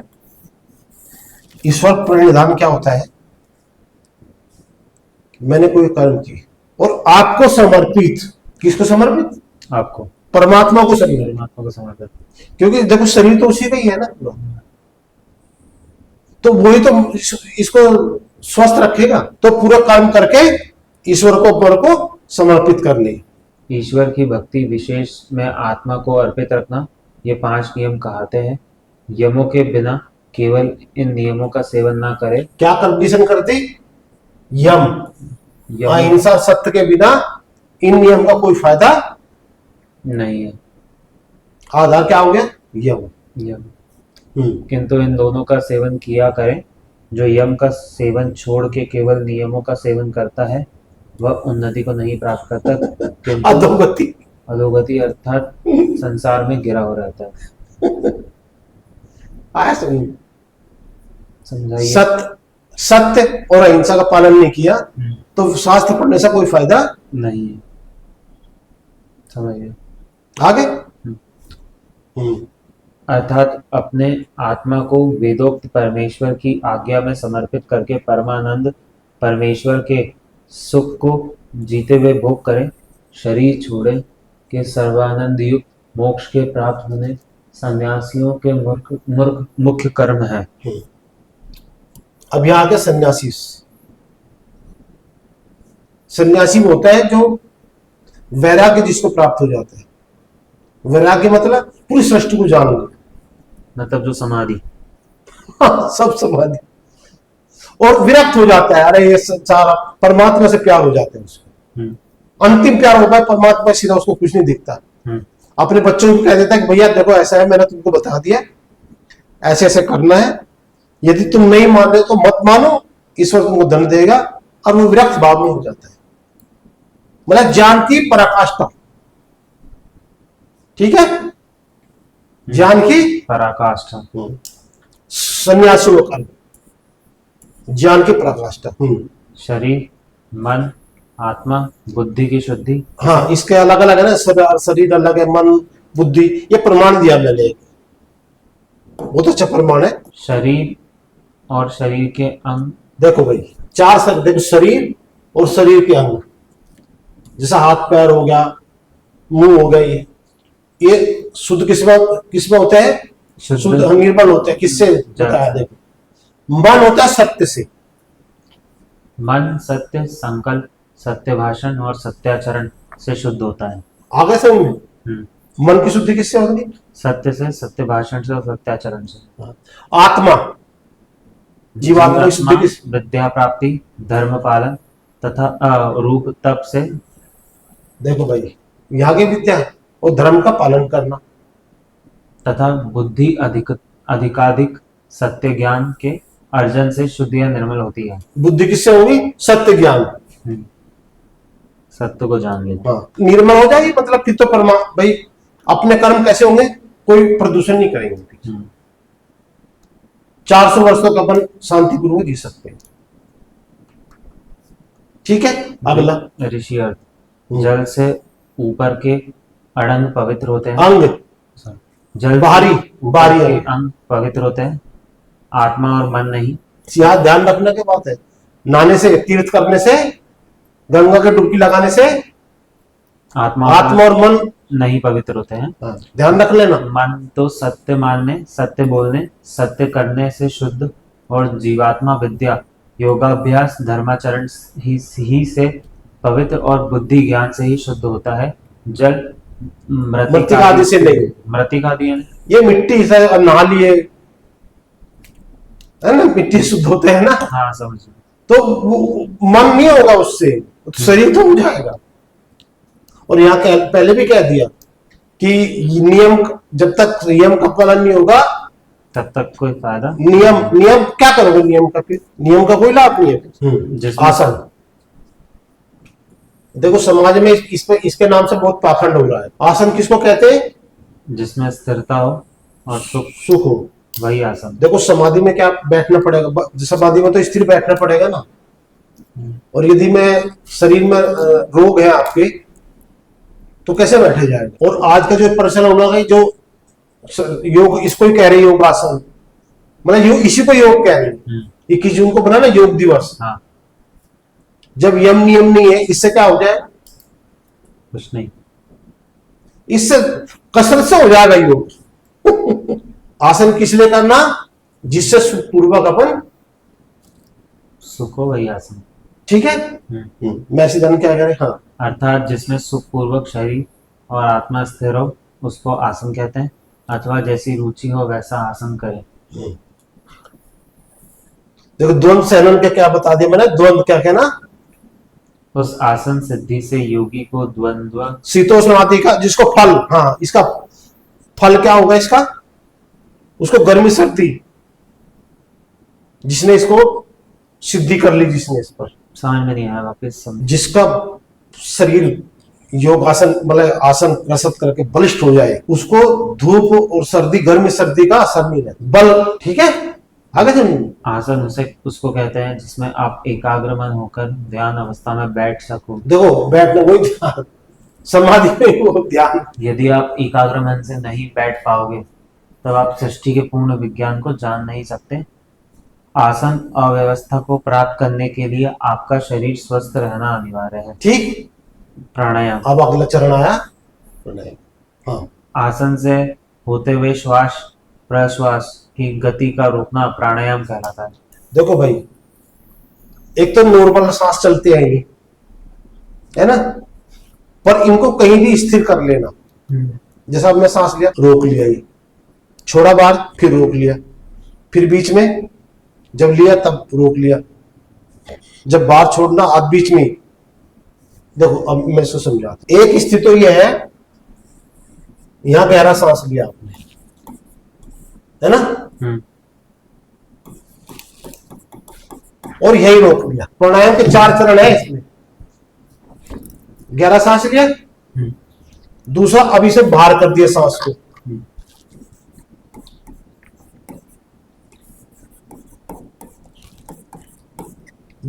तब रोक लिया।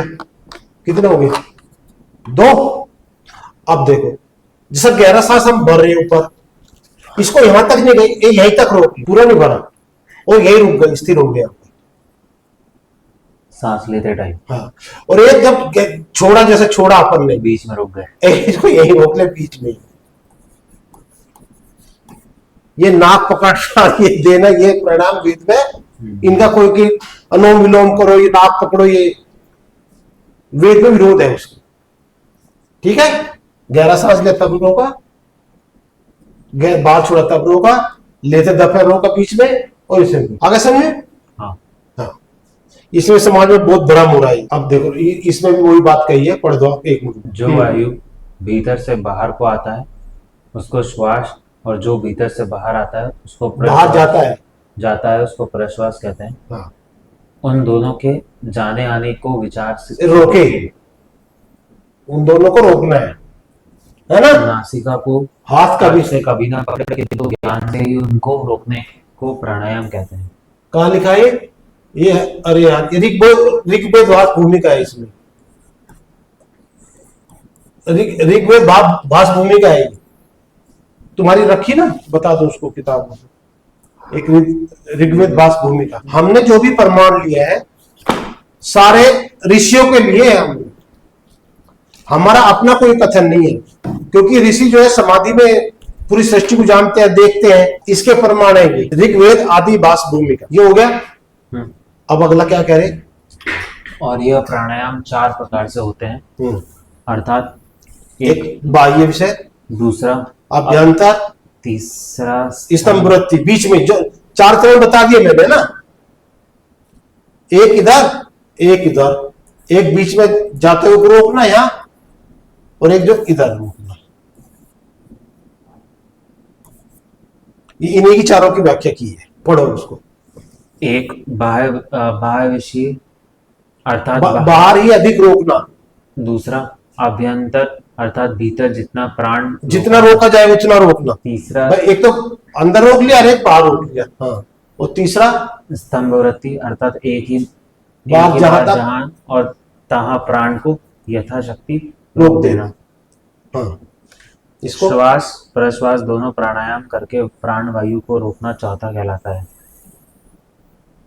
वे चारों कंडीशन में हुई। और चौथा जो बाहर भीतर रोकने से होता है, अर्थात जो कि इसका विषय में वे 4 प्राणायाम इस प्रकार के होते हैं कि जब भीतर से बाहर को श्वास निकले तब उसको बाहर ही रोक दें, उसको प्रथम प्राणायाम कहते हैं।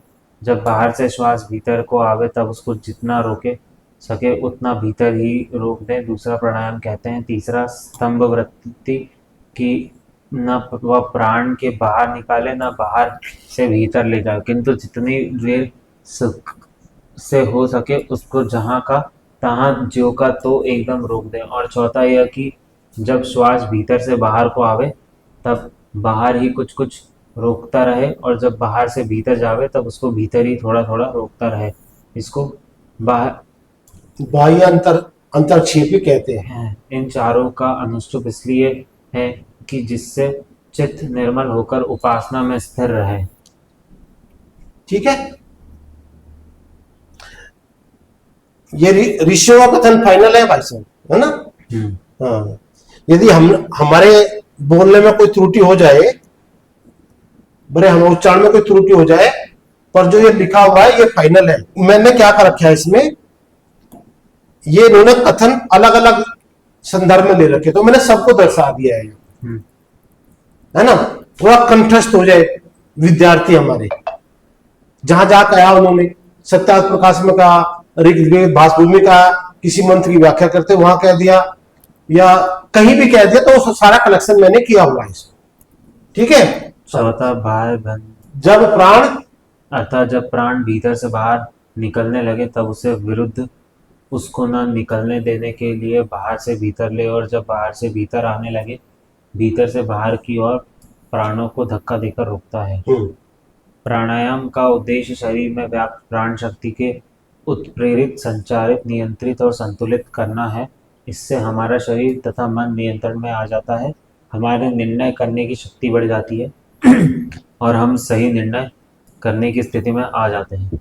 शरीर की शुद्धि के लिए जैसे स्नान की आवश्यकता है, वैसे ही मन की शुद्धि के लिए प्राणायाम से हम स्वस्थ और निरोग होते हैं, दीर्घायु प्राप्त करते हैं, हमारी स्मरण शक्ति बढ़ती है और मस्तिष्क में रोग दूर होते हैं। ठीक है भाई साहब, ये हो गया। अब अगला चरण जो अष्टांग योग का 8वां अगला चरण है, उस पर हम चर्चा। इंद्रियों का अपने विषय को त्याग करके चित्त स्वरूप के अनुकूल होना प्रत्याहार कहलाता है। देखो भाई, अपनी इंद्रियों को पे विजय प्राप्त करना ही प्रत्याहार है। अभी क्या हो रहा है, मन जैसे कहता है ना कि वहां चलना है, ये मिठाई खानी, वो खानी, भले ही हमारे लिए नुकसानदायक हो। जैसे शादी ब्याह में देखा होगा कोई आदमी शुगर का मरीज है ना, वो भी मिठाई खाता रहता है। आत्मा को पता है, डॉक्टर ने बोला है कि नहीं खानी, और मन का नियंत्रण, तो क्या करना, मन को जीतना, उसी को कहते हैं प्रत्याहार। प्रत्याहार उसका नाम है कि जब पुरुष अपने मन को जीत लेता है तब इंद्रियों का जितना अपने आप हो जाता है आप क्योंकि मन ही इंद्रियों को चलाने वाला है। और इसी से अहंकार से बनती है मन, वो वही बन रही है। यही राजा समझता है अपने को, जब तक आत्मा का नियंत्रण नहीं है ना। जैसे रथ महारथी होते थे, एक सारथी होता है चलाने वाला और ऊपर राजा बैठता था, और सारथी ये समझा कि मैं ही मालिक हूं, तो मन क्या सोचता है कि मैं राजा हूं, जबकि आत्मा राजा है, आत्मा है राजा। तो जब आत्मा की चलती है उसको बोलते हैं प्रत्याहार की सिद्धि उसने प्राप्त कर ली है। समझ में आया कि नहीं? अपनी इंद्रियों से बार बार प्रयास करना जिससे वह अनाचार दुराचार से बच सके। जब इंद्रियां अपने विषय से मुड़कर अंतर्मुखी होते हैं उस अवस्था को प्रत्याहार कहते हैं। सामान्यतः इंद्रियों की स्वेच्छारिता प्रबल होती है। देखो ना, अपन नई नई गाड़ी चाहिए, नया ये चाहिए, नया ये चाहिए। आज स्कूटर मिल गया तो कार चाहिए, कार छोटी मिल गई तो बड़ी चाहिए, छोटा घर मिल गया बड़ा चाहिए। ये मन का काम यही है। स्वेच्छाधारी प्रबल हो गया। प्रत्याहार की सिद्धि से साधक को इंद्रियों पर अधिकार, मन में की निर्बलता, तप की वृद्धि, दीनता का क्षय, शारीरिक आरोग्य एवं समाधि में प्रवेश करने की क्षमता प्राप्त होती है। आया समझ में? क्या समझ में आया इससे? प्रत्याहार अपनी इंद्रियों पर नियंत्रण कर लेना। हाँ, मन को कंट्रोल करना, बस। जो जरूरत है उतना ही अपने पास रखो। और किससे हुआ? मन किससे को? सत्य से। अपने पढ़ा मन सत्य है, किससे को? सत्य से। और सत्य क्या है? वेद विज्ञान, धारणा। हाँ, धारणा भाई। चित्त वृत्ति का देश विशेष में बांधना अर्थात रोकना धारण कहलाता है। देखो भाई, अब जैसे मुझे इलेक्ट्रॉन के बारे में जान, अब मशीन से देख नहीं सकते उसको, देख सकते हैं क्या? और चलो देख भी लिया, मान लिया है इलेक्ट्रॉन तो देखा जा सकता है, कोई मशीन आ जाए, पर जो उससे पहले वायु, वो तो पूरी व्यापक रूप से भर गई, उसको तो कोई ऋषि मतलब मशीन तो देख नहीं सकती वायु को तो। अब उसको किससे देखेंगे? आत्मा से।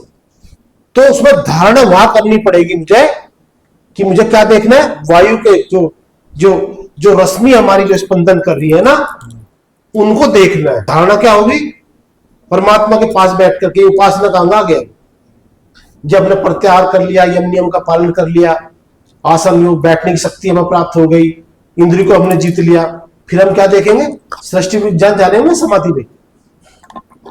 तो इन रश्मियों को जो सूक्ष्म स्पंदन है, तो हमें परमात्मा से इनको धारणा, हमें मन में संकल्प लेना पड़ेगा कि भैया हमें इनको देखना है। क्या? देश विशेष में, ये देश विशेष हमें मंत्रों को देखना, समाधि, ये हमें पहले धारणा करनी पड़ेगी। और आजकल धारणा की जरूरत ही नहीं पड़ती, क्योंकि सब कुछ किससे देख रहे हैं? मशीनों से देख रहे हैं। तो उसमें धारणा की जरूरत है क्या? उसमें तो दिख गया, जूम करते जाओ, जितना दिख गया वो ठीक है, बाकी ऋषि क्या कह रहे? हाँ, ये उपासना का अंग है। अभी जब उपासना योग के पूर्वोक्त 5 अंग से हो जाते हैं तब उसका छठा अंग धारणा भी यशावत प्राप्त होता है। धारणा उसको कहते हैं कि मन को चंचलता से छुड़ा के नाभि, हृदय, मस्तिष्क, नासिका और जीभ के अग्रभाग आदि देशों में स्थिर करके ओंकार का जप अर्थात अर्श जो परमेश्वर है उसका विचार करना। आया समझ? इसमें तो शरीर को, इसमें माला की जगह मैंने देखो यहाँ क्या है, जो वायु है, वायु है कि नहीं है? बोले यही देख लो ना, कहा तुम माला के चक्कर में लग लो, अपने शरीर में देख लो, यही दिख जाएगा सारे मंत्र तो आपको। आगे समझ में? हाँ, समझिए। उस प्रदेश में अर्थात जिस विषय में धारणा की गई उसे ध्येय विषय ज्ञान वृत्तियों का समान प्रवाह ध्यान कहलाता है। समान प्रवाह का अभिप्राय है कि दूसरा बीच में ना।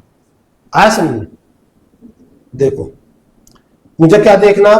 क्षण देखने वायु, और मैं ध्यान यहां कर रहा हूं एकाग्र। और ध्यान में क्या आ जाए? मेरा बेटा क्या कर रहा, खेत में फसल क्या हो रही। ध्यान इसका करना है पर ध्यान कहीं और जा रहा है। वो कह रहा है जिस विषय में धारणा की है ना, समान प्रभाव उसी में होना चाहिए। आया समझ में? समझिए। ध्यान क्या है? मुझे को यहां करना। धारणा क्या? संकल्प मैंने लिया था यहाँ पर, और यही ध्यान लगना परमात्मा का आशीर्वाद से। देखो वो तो सूक्ष्म में परमात्मा का आशीर्वाद लगेगा। और पता मैं ध्यान बैठा, फिर मुझे क्या अपने खिस्से ध्यान आ गए, कि फसल अच्छी नहीं हुई थी, दूध भैंस ने कम दे दिया, यही ध्यान बस, और कुछ नहीं देखना उस टाइम। आप यदि शरीर में कोई आपको इस उंगली का देखना, देखो इसके वाइब्रेशन अलग होंगे और जो नाखून है ना इसके अलग होंगे, होंगे कि नहीं होंगे? हाँ। जो पदार्थ अलग है, वाइब्रेशन अलग है, इसके मोलिकुल अलग होंगे। और महर्षि व्यास ने महाभारत में कहा है कि यथा पिंड तथा ब्रह्मांड, जैसा ब्रह्मांड है ऐसा शरीर है, इसमें अलग मोलिकुल है, इसमें अलग हो, फिर खास इसके यहाँ अलग है, अलग अलग जो है हर जगह के, फिर जीभ के अलग होंगे, होठ के अलग होंगे, नाक के अलग होंगे कि नहीं होंगे? तो वो कह रहे हैं कि कहीं दूर मत जाओ, यही अपना किसी अपने शरीर में लगा लो, हाथ में, मस्तक में, नासिका में, जीभ में, ये तो यहाँ लगा। पर हाँ यहाँ ध्यान क्या है कि भाई भटको मत, आगे बच्चों को आपको समझाना है। मेरी तो आप देख लो, मैं ज्यादा नहीं बोला जा सकता, मैं तो इमरजेंसी में बोल रहा हूँ भाई साहब। परमात्मा ने मेरे साथ भी जो भी, चलो न्यावस्था है परमात्मा के, छोड़ो उसको। तथा धारणा के पीछे उसी देश में ध्यान करने और आश्रय लेने के योग्य जो अंतर्यामी व्यापक परमेश्वर और उसके प्रकाश और आनंद के अत्यंत विचार और प्रेम भक्ति के साथ इस प्रकार प्रवेश करना कि जैसे समुद्र के बीच में नदी प्रवेश करती है। उस समय में ईश्वर को छोड़ किसी अन्य पदार्थ का स्मरण नहीं करना, किंतु उस अंतर्यामी के स्वरूप और ज्ञान में मग्न हो जाना, इसी का नाम ध्यान है। देखो भाई, इनको अणुओं को गति करता कौन दिखेगा? परमात्मा, वो तो वहां पे नहीं दिखेगा, पर ये सूक्ष्म कण दिखेंगे ना गति करते हैं, और वही स्वर का भान होगा, और परमात्मा मेरे प्रभु कैसे तू गति कर रहा है बता, यहाँ कौन आ सकता है दूसरा? कोई शरीरधारी पहुंच जाएगा इलेक्ट्रॉन के अंदर? पहुंच जाएगा। जो कह रहे हैं ना अवतार हो गया, ये अवतार ले लिया, अरे पाखंड है, इस भारत को डुबो दिया इन अवतारवादियों ने। जो कह रहे हैं ना ये अवतार ले दिया, वो अवतार ले दिया, और खुद अवतारी बाबा बने बैठे हैं, और कुछ जेल की हवा भी खा रहे हैं। इन्होंने जो विश्व में विश्व गुरु था भारत, उसको कहाँ पहुंचा दिया? रसातल में पहुंचा दिया। सृष्टि का विज्ञान जाना नहीं, और मेरे प्यारे भारत देश को रसातल में हमने पहुंचा। किसी विशेष वस्तु का मन को एकाग्रता में लेकर उसके हृदय को जानना, वही वायु, सूक्ष्म वायु, वायु के पहले क्या, फिर स्पेस, आकाश, उसे बताया ना हमने, आकाश में छोटी छोटी रश्मि रहती है ना, और वायु में क्या, बड़ी बड़ी बड़ी चंद रश्मि। अच्छा भैया ये भी रहती है इसमें, ऐसा नहीं कि वो नहीं रहती है, मतलब इसमें सब तरह की रहती है। और फिर भू भू, वो तो पूरी आपने विषय देखा ही है, वो समझ में आ गया। आप समाधि, हा, ये आया मजा, क्या आया, क्या कह रहे हैं, पढ़ो उसको। वह ध्यान ही अर्थात भाषित, वह ध्यान ही अर्थात भाषित हो, जिसमें अर्थ मात्र भाषित हो। जैसे मैंने कहा मुझे गायत्री मंत्र देखना है, जैसे मंत्र तो बहुत से आंकड़े भरे पड़े है कि नहीं है, जो गायत्री मंत्र दिखे, तत्सवितुर्वरेण्यं भर्गो देवस्य धीमहि धियो यो न प्रचोदयात्। और मुझे कोई पद देखना, यदि जो तथ्य देखना, तो तथ्य देख सकता है ऋषि। अच्छा, जैसे किसी ने मंत्र गलत कर दिया, यहाँ पर कोई मंत्र है सर, संस्कृत का कोई मंत्र है, और यदि कोई गलत मुझे मिल गया, पढ़ा मैंने गलत, तो ऋषि समाधि में जाकर उसकी शुद्धि कर सकता है कि भैया ऐसे नहीं, ऐसे बोलेगा ये, क्योंकि वो तो समाधि में देखेगा उसको, ऐसे में कि नहीं भाई, परंपरा में कोई भाई लुप्त हो गया कोई बात, तो ऋषि समाधि में उसको सुधार कर सकते, भैया मैंने तो वो देखा था ऐसे, बात समझ में आया कि नहीं? समझ गया। समाधि में सब देख सकते हैं, समाधि हाँ, जिसमें अर्थात ध्येय का स्वरूप ही भाषित हो, वही जो देखना चाह रहे हैं। इन सातों फल का समाधि है। जैसे अग्नि के बीच में लोहा ही भी अग्नि रूप हो जाता है, लोहा भी अग्नि जैसे लगने लगता है ना, लोहा भी जैसे अग्नि प्रवेश, लोहार के आगे जब भट्टी गर्म करते हैं। इस प्रकार परमेश्वर के ज्ञान से प्रकाशमय होके अपने शरीर को भी भूले हुए के समान जानकर आत्मा को परमेश्वर के प्रकाश स्वरूप आनंद और ज्ञान के परिपूर्ण करने को समाधि कहते हैं। ध्यान और समाधि में इतना ही भेद है कि ध्यान में तो ध्यान करने वाला जिसमें मन से जिस चीज का ध्यान करता है वे तीनों विद्यमान रहते हैं, परंतु समाधि में केवल परमेश्वर ही है के आनंद स्वरूप ज्ञान में आत्मा मग्न हो जाता है, वह तीनों का भेदभाव नहीं रहता। जैसे मनुष्य जल में डुबकी मार के थोड़ा समय भीतर ही रुक रहा रहता है, वैसे ही जीवात्मा परमेश्वर के बीच में मग्न हो के फिर बाहर को आ जाती है। समझ, ठीक है। अब क्या है, मूल प्रकृति के 18 चरण अपने बतलाए हैं, अब जो ऋषि उन सभी सबको समाधि में देख देख सकते हाँ, एक कंडीशन और लगा दी भाई इसमें, विज्ञान धर्म को कौन जान सकता है, विज्ञान कौन जान सकता है, सत्य को प्राप्त करने के लिए क्या योग्यता है? पद और प्रतिष्ठा और धन धन आदि की आसक्ति से फंसा विद्वान भी धर्म तथा इनके स्रोत वेद यथार्थ तत्व को नहीं समझ सकता। मतलब जिसको को पद और कि मुझे तो ये बना दो वो बना दो, मुझे तो अपार धन चाहिए, है ना, और धन मुझे तो भाई मेरा तो अंबार लग जाए धनों का, जो इनमें आसक्ति रहेगा वो नहीं प्राप्त कर सकता। वो तो आसक्ति तो जो अपरिग्रह का भाव है, यदि वो नहीं, वो समाधि में जा ही नहीं सकता, वो जो अष्टांग योग का आ गया पूरा उसमें। सृष्टि में मानव की उत्पत्ति के समय ही ईश्वर ने सृष्टि का पूर्ण विज्ञान, जिसमें वर्तमान विज्ञान की समझ शाखा जैसे भौतिक, रासायनिक, जीव, वनस्पति, गणित, शिल्प विद्या, कपड़ा निर्माण आदि चारों वेदों ऋग्वेद, यजुर्वेद, सामवेद, अथर्ववेद के रूप में क्रमश 4 ऋषि अग्नि, वायु, आदित्य, धीरे धीरे पढ़ो ना। अंगिरा को समाधि अवस्था में देता है। ईश्वर चारों वेदों के मंत्र अर्थ भी चारों ऋषियों को बताता है। देखो वाइब्रेशन देख लिए, पर उनका अर्थ क्या क्या होगा वो भी स्वर बताएगा उसको। वेद मंत्र सृष्टि में स्पंदन रूप में होते हैं।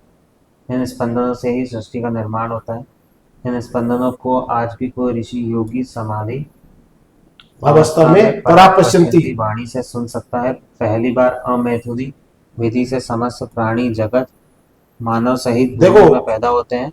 इसमें क्या है, केवल मानव ही नहीं है, शेर, चीते, चिड़िया सब जो है पहली बार पैदा होते हैं, भूमि से पैदा होते हैं। परमात्मा ही बनाता है अमैथुनी से, बिना स्त्री पुरुष के बनाता है परमात्मा। प्रारंभ में उत्पन्न होने वाले सभी मनुष्य पूर्ण पवित्र, अंतःकरण युक्त, मेधावी, पूर्ण स्वस्थ, बलवान, युवावस्था में पैदा होते हैं। मानव उत्पत्ति के समय पहली बार फसलें बीज तैयार मिलती हैं। सभी मानव उत्पत्ति के दीर्घशील तक फसलें स्वयं उत्पन्न होती रही हैं। उनका उपयोग मनुष्य करता रहा। संपूर्ण पृथ्वी अत्यंत उर्वरा अनेक प्रकार के फलों और अनाजों को उत्पन्न करने वाली होती है। उस समय मनुष्य का भोजन फल, दूध, अन्न आदि ही था, जो सर्वत्र सभी को बहुलता से प्राप्त था। धीरे धीरे मनुष्य ने स्वयं भी कृषि करना प्रारंभ कर दिया, लेकिन वह मांसाहारी कभी नहीं रहा। प्रारंभ में ही वस्तुओं का निर्माण भी करने लगा। अच्छा देखो, एक क्या कहते हैं कि खेती को हमारी सृष्टि की आयु कितनी मानते हैं? 196 करोड़ वर्ष पहले, और वर्तमान विज्ञान भी वो बोलता है 460 करोड़ वर्ष पहले। कितनी आयु बताता है पृथ्वी की अभी? वो 400 करोड़ वर्ष। और फसल का बताते हैं 10,000 वर्ष पहले। तो भाई बीज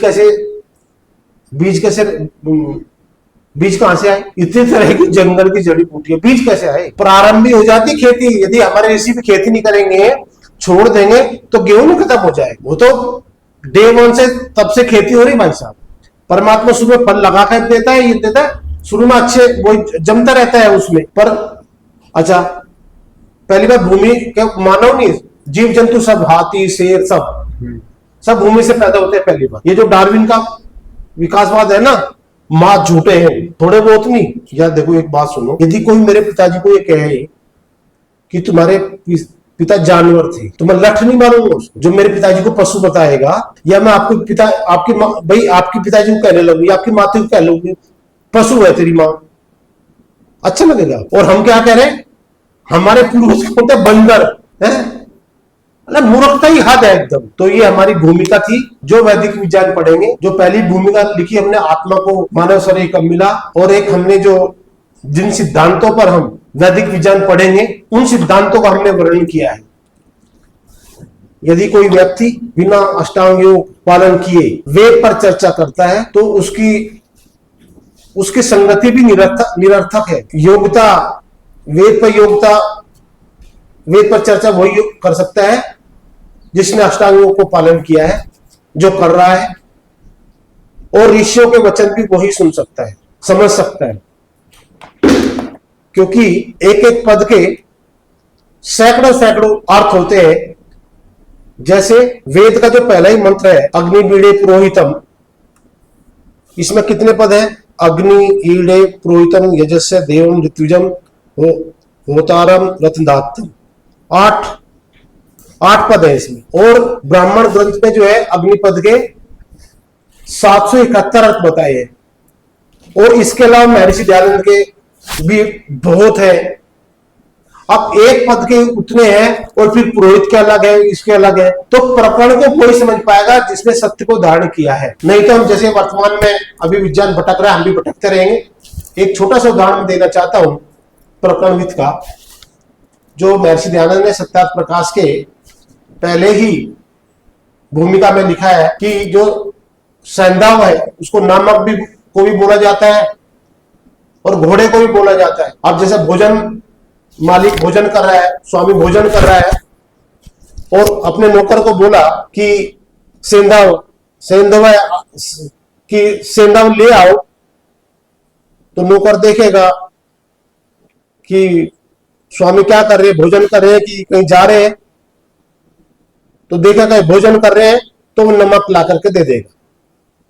और जब स्वामी बाहर दरवाजे पर खड़े बिल्कुल तैयार हो कहीं जाने की तैयारी में है, और तब भी उन्होंने सेंधव को बोला कि सेंधव आनी है, सेंधव को लाओ, तब नौकर जो है स्वामी को देखेगा कि यार नमक लाओ कि घोड़ा लाओ। तो देखेगा स्वामी बाहर जाने के लिए तैयार है, तब वह घोड़ा लाकर देगा। अब यदि जो नौकर है उसकी जगह उल्टा कर दे तो अर्थ का अनर्थ हो जाएगा।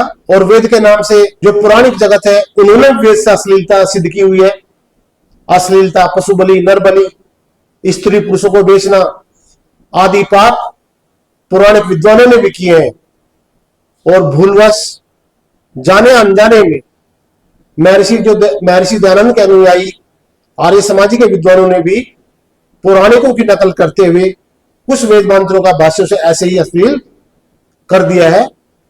अब जब ये वैदिक विज्ञान गुरुकुल प्रारंभ हो रहा, यह सारे पाप, उन पापों को जो वेद के नाम से किए उनको दूर करते हुए हम सृष्टि विज्ञान प्रस्तुत करेंगे, जिससे भारत विश्व गुरु बनेगा और पूरे देशों में परिवार से परिवार में प्रेम की भावना बढ़ेगी, गांव में प्रेम की भावना बढ़ेगी, शहरों में प्रेम की भावना बढ़ेगी, देश में बढ़ेगी। अभी तो घर घर टूटे हुए हैं, गांव गांव बिखरे हुए हैं, एक प्रदेश दूसरे प्रदेश से लड़ रहा है, एक देश दूसरे देश से लड़ रहा है। हम पूरे विश्व में शांति स्थापित करने के लिए वैदिक विज्ञान से पूर्ण सृष्टि विज्ञान प्रस्तुत करके विश्व में शांति स्थापित करना चाहते हैं। धन्यवाद, नमस्ते।